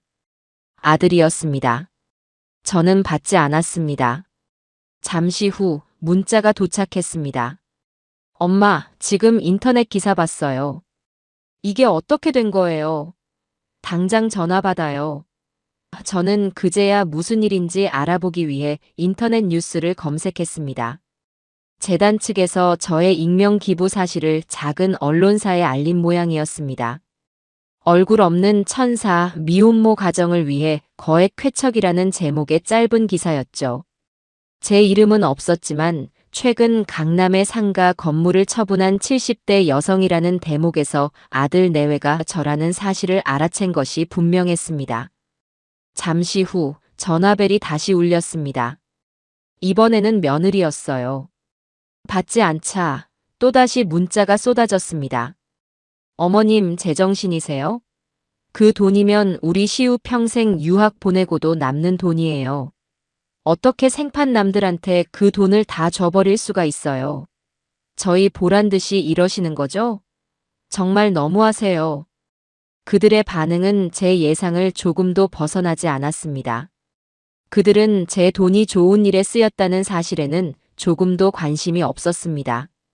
오직 자신들의 몫이 사라졌다는 사실에만 분노하고 있었죠. 잠시 후 다시 아들에게서 전화가 걸려왔습니다. 이번에는 받았습니다. 수화기 너머로 아들의 절규에 가까운 목소리가 들려왔습니다. 엄마, 어떻게 이럴 수가 있어요? 그 돈이 어떤 돈인데? 아빠가 평생 고생해서 남겨주신 유산이잖아요. 그걸 어떻게 남들한테 다 줘요? 엄마 돈이라고 우리 돈 아니에요? 너는 아직도 그게 너희 돈이라고 생각하는구나. 제 차가운 목소리에 아들은 잠시 말을 멈추더니 이내 울먹이는 목소리로 전략을 바꾸었습니다. 엄마, 저희가 정말 잘못했어요. 제가 다 생각이 짧았어요. 엄마 마음 아프게 해드린 거 정말 죄송해요. 그러니까 제발 저희 좀 용서해 주세요. 다시 예전처럼 돌아가요, 엄마. 네. 그의 목소리는 애절했지만 저는 그 뒤에 숨겨진 시커먼 속내를 똑똑히 볼 수 있었습니다. 그들은 이제 남은 돈이라도 챙겨야겠다는 절박함에 거짓된 참회의 연기를 하고 있는 것이었습니다. 지서가. 네, 엄마. 이미 늦었다. 네. 너희가 진심으로 뉘우쳤다 한들 이미 엎질러진 물은 다시 담을 수 없는 법이야. 나는 이미 너희와 함께했던 과거와 작별했다. 너희도 이제 그만 너희의 삶을 살아라. 더 이상 나에게 무언가를 기대하지 말고. 저는 그 말을 끝으로 전화를 끊었습니다. 창밖을 보니 어느새 정원에 저녁 노을이 붉게 물들고 있었습니다. 하루가 저물고 새로운 밤이 오고 있었습니다. 제 인생도 그렇게 과거의 아픈 시간들이 저물고 고요하고 평화로운 밤을 맞이하고 있었습니다. 그리고 저는 알고 있었습니다. 이 밤이 지나면 또다시 찬란한 아침이 밝아오리라는 것을요. 그날의 통화 이후 아들 내외에게서는 한동안 아무런 연락도 오지 않았습니다. 아마도 그들은 저의 단호한 태도에 더 이상 매달리는 것이 소용없음을 깨달았거나 혹은 남은 재산이라도 있을지 모른다는 신락 같은 희망을 품고 다음 수를 고민하고 있는지도 몰랐습니다. 어느 쪽이든 저는 더 이상 그들의 생각과 감정에 제 마음을 소모하고 싶지 않았어요. 저는 아침의 고요 마을에서의 새로운 일상에 온전히 집중했습니다. 새로운 친구들과 함께 근교로 나들이를 가기도 하고 난생 처음으로 붓을 잡고 수묵화를 배우기 시작했습니다. 서툰 솜씨로 그린 난초 한 폭을 제 방벽에 걸어두고 바라볼 때면 제 인생도 저 묵직한 먹선처럼 흔들림 없이 굳건하게 나아가고 있다는 생각에 마음이 든든해졌습니다. 허리 통증도 꾸준한 물리치료와 수영 덕분에 눈에 띄게 좋아졌습니다. 몸이 건강해지니 마음도 덩달아 활력을 되찾는 것 같았어요. 그러던 어느 날 저는 제 인생의 마지막 매듭을 풀어야겠다는 결심을 했습니다. 바로 제가 평생을 살았던 그리고 지금은 텅 빈 채로 남아있는 현대 아파트를 처분하는 일이었습니다. 그 집은 제게 행복한 추억과 아픈 기억을 동시에 안겨준 애증의 공간이었습니다. 그 집을 제 명의로 남겨두는 한 아들 내외는 그곳을 자신들의 마지막 보루로 여기며 끊임없이 저를 괴롭힐 것이 분명했습니다. 그들의 헛된 희망을 완전히 잘라내기 위해서라도 그 집을 정리해야만 했습니다. 저는 다시 박 사장에게 연락했습니다. 제 전화를 받은 박 사장은 이제는 놀라지도 않는다는 듯 차분한 목소리로 말했습니다. 사모님, 이번에는 아파트입니까? 네, 박 사장님. 이제 정말 마지막입니다. 그 집도 정리해 주세요. 알겠습니다. 사모님께서 행복해지시는 길이라면 제가 발 벗고 나서야지요. 아파트 매매는 상가 때보다 훨씬 더 수월하게 진행되었습니다. 이사철과 맞물려 집을 구하는 사람들이 많았고 제가 수십 년간 깨끗하게 관리해 온 덕분에 집을 보러 온 사람마다 마음에 들어 했습니다. 며칠 지나지 않아 좋은 인상을 가진 젊은 부부가 새 주인으로 결정되었습니다. 계약을 위해 부동산 사무실에서 그들을 만났을 때 아기를 안고 있는 젊은 아내의 얼굴에서 저는 수십 년 전 갓난아기였던 지석이를 안고 이 집에 처음 들어서던 제 모습을 보았습니다. 가슴 한편이 아려왔지만 저는 이내 마음을 다잡았습니다. 과거는 과거일 뿐. 저는 더 이상 과거에 얽매여 살지 않기로 했으니까요. 모든 서류 절차가 끝나고 제 통장에 아파트 매매 잔금까지 모두 입금되었을 때 저는 이제 정말로 모든 속세의 굴레에서 벗어났다는 해방감을 느꼈습니다. 제 손에는 이제 상당한 액수의 현금 자산만이 남아있을 뿐이었습니다. 이 돈은 이제 그 누구도 아닌 오직 저 자신과 제가 선택한 가치 있는 곳을 위해 쓰일 것이었습니다. 저는 제 계획의 마지막 단계를 실행하기 위해 법무사를 통해 아들 내외에게 연락을 취했습니다. 감정적인 통화나 만남은 피하고 싶었어요. 가장 공식적이고 가장 냉정한 방법으로 모든 것을 끝내고 싶었습니다. 박지석 씨 되십니까? 고미숙 어르신 법률 대리인 한기혁 법무사입니다. 어르신께서 전할 말씀이 있으시다고 합니다. 내일 오후 3시까지 최경미 씨와 함께 저희 사무실로 와주시길 바랍니다. 두 분께 드릴 것이 있다고 하시는군요. 법무사의 전원을 받은 아들 내외의 심정은 어땠을까요? 아마도 천국과 지옥을 오갔을 겁니다. 드릴 것이 있다는 말에 혹시 어머니가 마음을 돌려 남은 재산을 나눠주려는 것은 아닐까 하는 마지막 희망을 품었을지도 모릅니다. 그 희망이 얼마나 헛된 것인지는 꿈에도 모른 채 말이죠. 다음 날 오후 3시 법무사 사무실 상담실에 앉아 있던 제 앞에 초조한 얼굴의 아들 내외가 들어섰습니다. 두 사람의 얼굴은 그동안 마음고생이 심했는지 반쪽이 되어 있었지만 그 눈빛만은 기대감으로 희미하게 빛나고 있었습니다. 저와 법무사는 이미 모든 준비를 마친 상태였습니다. 앉거라. 제 말에 두 사람은 마주편 소파에 쭈뼛거리며 앉았습니다. 저는 잠시 그들을 말없이 바라보았습니다. 한때는 제 세상의 전부였던 아들과 딸처럼 여기고 싶었던 며느리. 그들이 어쩌다 저와 이런 모습으로 마주 앉게 되었을까요? 너희를 오늘 이곳으로 부른 것은 내 인생을 정리하는 마지막 절차를 마무리하기 위해서다. 저는 서류 가방에서 두툼한 서류철 하나를 꺼내 테이블 위에 올려놓았습니다. 이것은 나의 모든 재산 내역과 그 재산이 앞으로 어떻게 쓰일지에 대한 계획이 담긴 신탁 계약서다. 너희가 보는 앞에서 이 서류에 최종 서명을 함으로써 나의 모든 재산은 이제 법적인 효력을 가지고 나의 뜻에 따라 움직이게 될 것이다. 법무사가 서류의 내용을 간단하게 설명해 주었습니다. 제 전 재산은 공익신탁으로 묶여 제가 세상을 떠날 때까지 매달 일정 금액의 생활비를 제게 지급하고 제가 지정한 각종 사회단체에 정기적으로 기부를 하게 됩니다. 그리고 제가 사망한 뒤에는 남은 모든 재산이 제가 설립을 준비 중인 고미숙 장학재단에 귀속되어 어려운 환경의 학생들을 위해 쓰이게 될 것이라는 내용이었습니다. 아들 내외에게 상속될 재산은 단 한 푼도 없다는 것을 명확히 하는 내용이었죠. 설명을 듣는 동안 아들 내외의 얼굴은 새하얗게 질려갔습니다. 그들의 눈에 어렸던 마지막 희망의 불씨가 꺼져가는 것이 보였습니다. 며느리는 믿을 수 없다는 듯 거의 비명에 가까운 목소리로 말했습니다. 거짓말이죠, 어머님. 어떻게 저희한테 단 한 푼도 안 주실 수가 있어요? 저희가 어머님 자식이잖아요. 그래, 자식이지.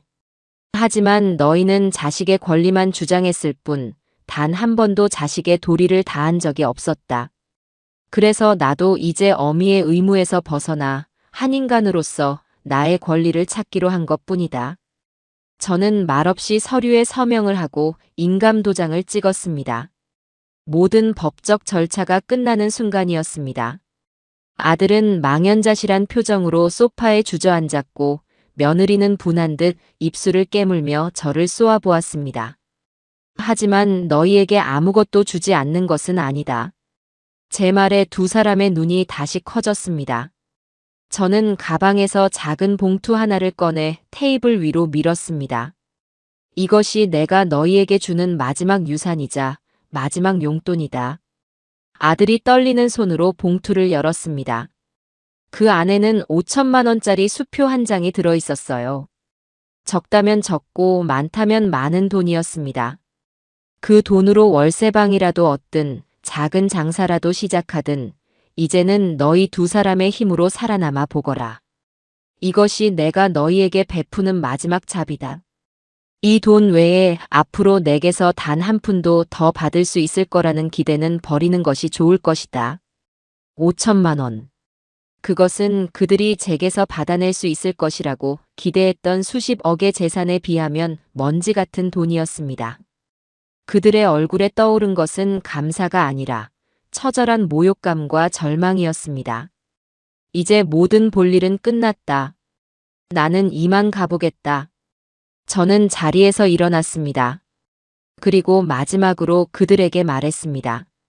너희 인생이다.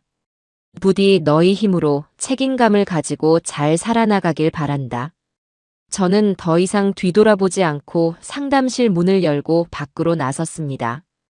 등 뒤에서 며느리의 악에 바친 울음소리가 희미하게 들려오는 것 같았지만 저는 걸음을 멈추지 않았습니다.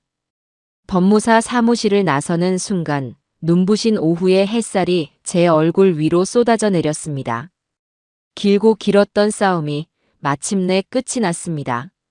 저는 이제 그 누구의 아내도 그 누구의 어머니도 아닌 온전한 나 자신 고미숙으로 다시 태어난 것입니다. 가슴 벅찬 자유로움에 하늘이라도 날아갈 것 같았습니다. 법무사 사무실을 나선 그날 이후 제 인생의 시간은 이전과는 전혀 다른 속도와 빛깔로 흐르기 시작했습니다. 그로부터 1년 반이라는 시간이 흘렀어요. 계절이 6번 바뀌는 동안 제 삶에는 많은 변화가 있었습니다.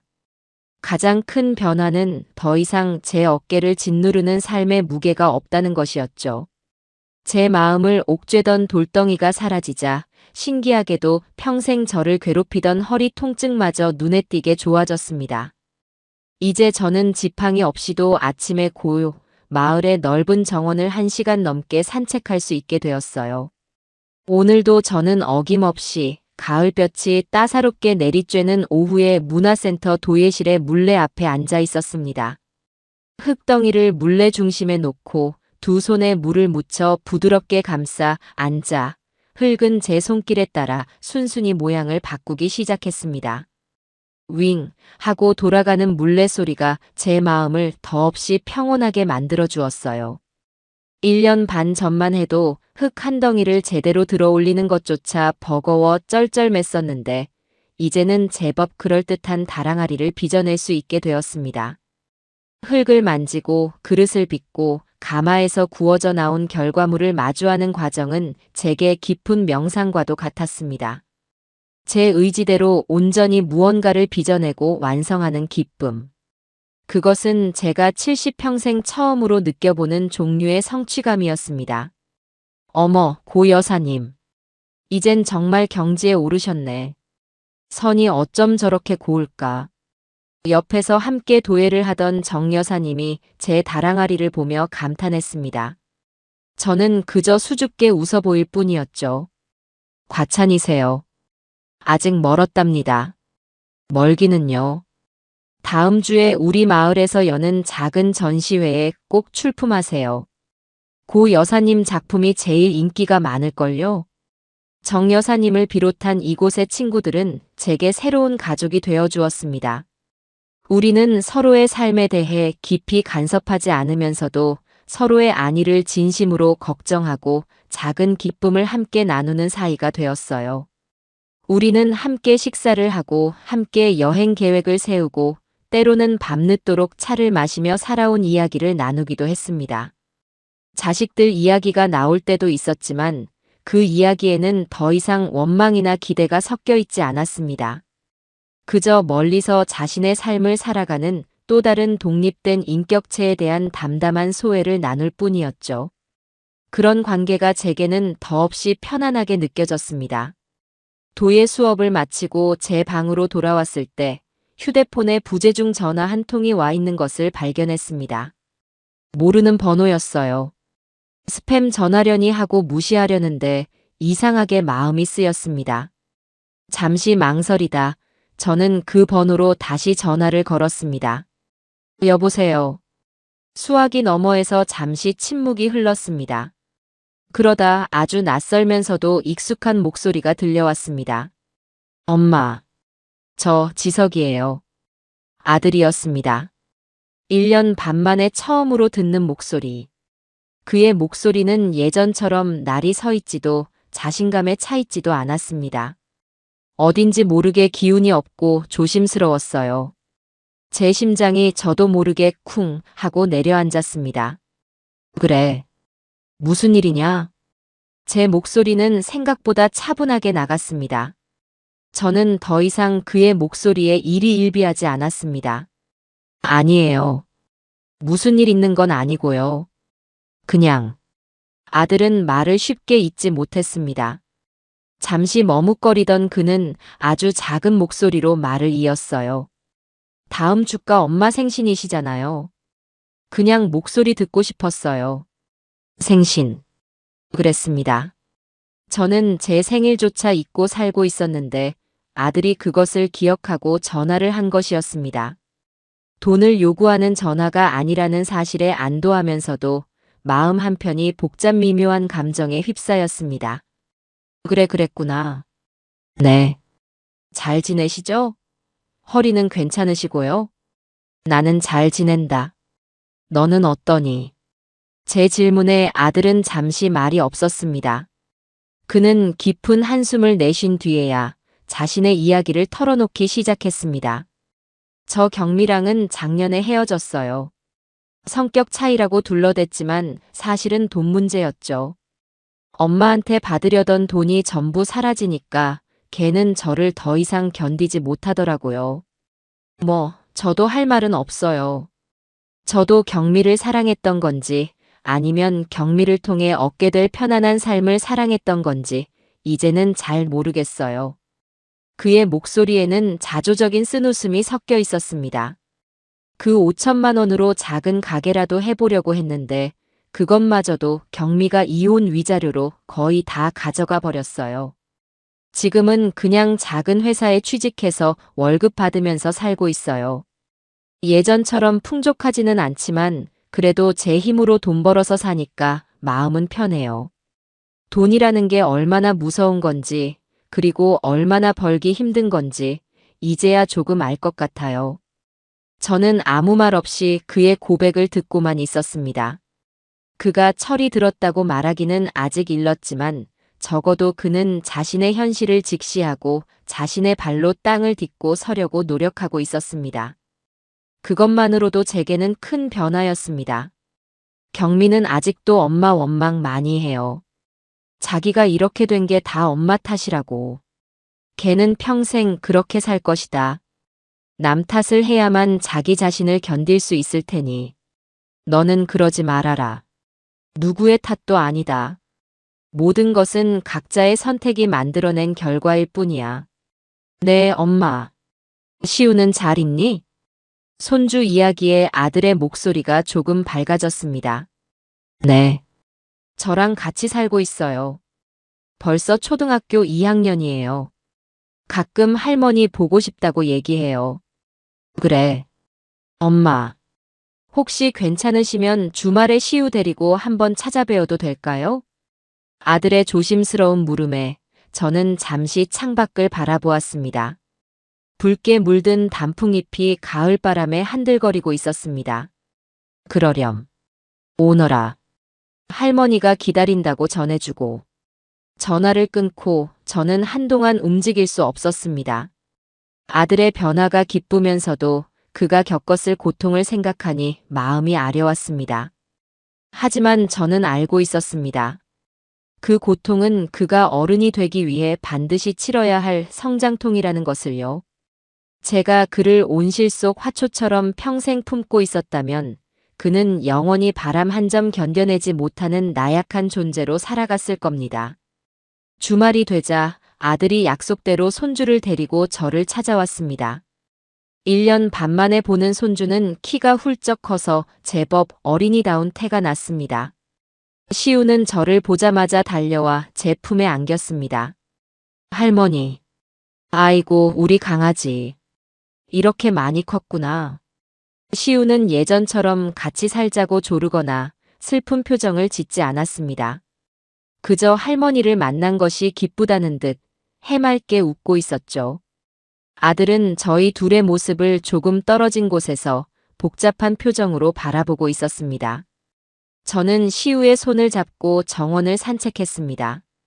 시우는 제게 학교에서 있었던 일, 친구들과의 이야기, 새로 나온 만화 영화 이야기까지 쉴 새 없이 제잘거렸습니다. 저는 시우의 이야기에 귀를 기울이며 연신 고개를 끄덕여 주었습니다. 시우가 제게 보여주는 것은 순수한 애정과 신뢰였습니다. 그 사이에는 어떤 계산도 어떤 조건도 없었죠. 이것이 진짜 가족의 모습이 아닐까 하는 생각이 들었습니다. 아들과 손주가 돌아가고 방 안에는 다시 저 혼자 남았습니다. 창밖은 이미 어둑어둑해지고 있었고 서쪽 하늘에 마지막 노을이 길게 여운을 남기고 있었어요. 저는 제가 직접 빚은 찻잔에 따뜻한 국화차를 따라 마셨습니다. 은은한 국화 향기가 제 마음을 차분하게 가라앉혀 주었습니다. 문득 그날의 일이 떠올랐습니다. 비가 쏟아지던 날 차 안에서 벌어졌던 그 끔찍한 다툼과 제 손을 떠나 며느리에게 건네줬던 5,000원짜리 지폐 한 장. 이제 와서 돌이켜보면 그날의 사건이 제게는 저주가 아니라 축복이었다는 생각이 듭니다. 그 5,000원이 아니었다면 저는 아마 평생을 그들의 감정적 인질로 현금 지급기로 살다가 외롭게 생을 마감했을지도 모릅니다. 그 지독한 모욕의 순간이 역설적이게도 저에게 모든 것을 버리고 새로운 삶을 시작할 용기를 주었던 것입니다. 저는 자리에서 일어나 제 방 한편에 놓인 작은 선반을 바라보았습니다. 그곳에는 제가 그동안 만든 서툰 솜씨의 도자기들이 옹기종기 모여 있었습니다. 모양도 삐뚤빼뚤하고 색도 제멋대로였지만 그것들은 온전히 제 손으로, 제 의지로 빚어낸 제 인생의 첫 번째 결과물들이었습니다. 저는 그릇 하나를 조심스럽게 들어 손바닥 위에 올려놓았습니다. 묵직하고 단단한 감촉. 더 이상 저는 누군가에게 기생하여 살아가는 존재가 아니었습니다. 제 두 발로 땅을 굳건히 딛고 서서 제 손으로 제 삶을 빚어가는 독립된 인간, 고미숙이었습니다. 5,000원짜리 한 장으로 시작된 나의 투쟁은 돈으로 살 수 없는 가장 값진 자유를 내게 선물했습니다. 비갠 뒤의 하늘은 이토록 눈부시게 맑았습니다.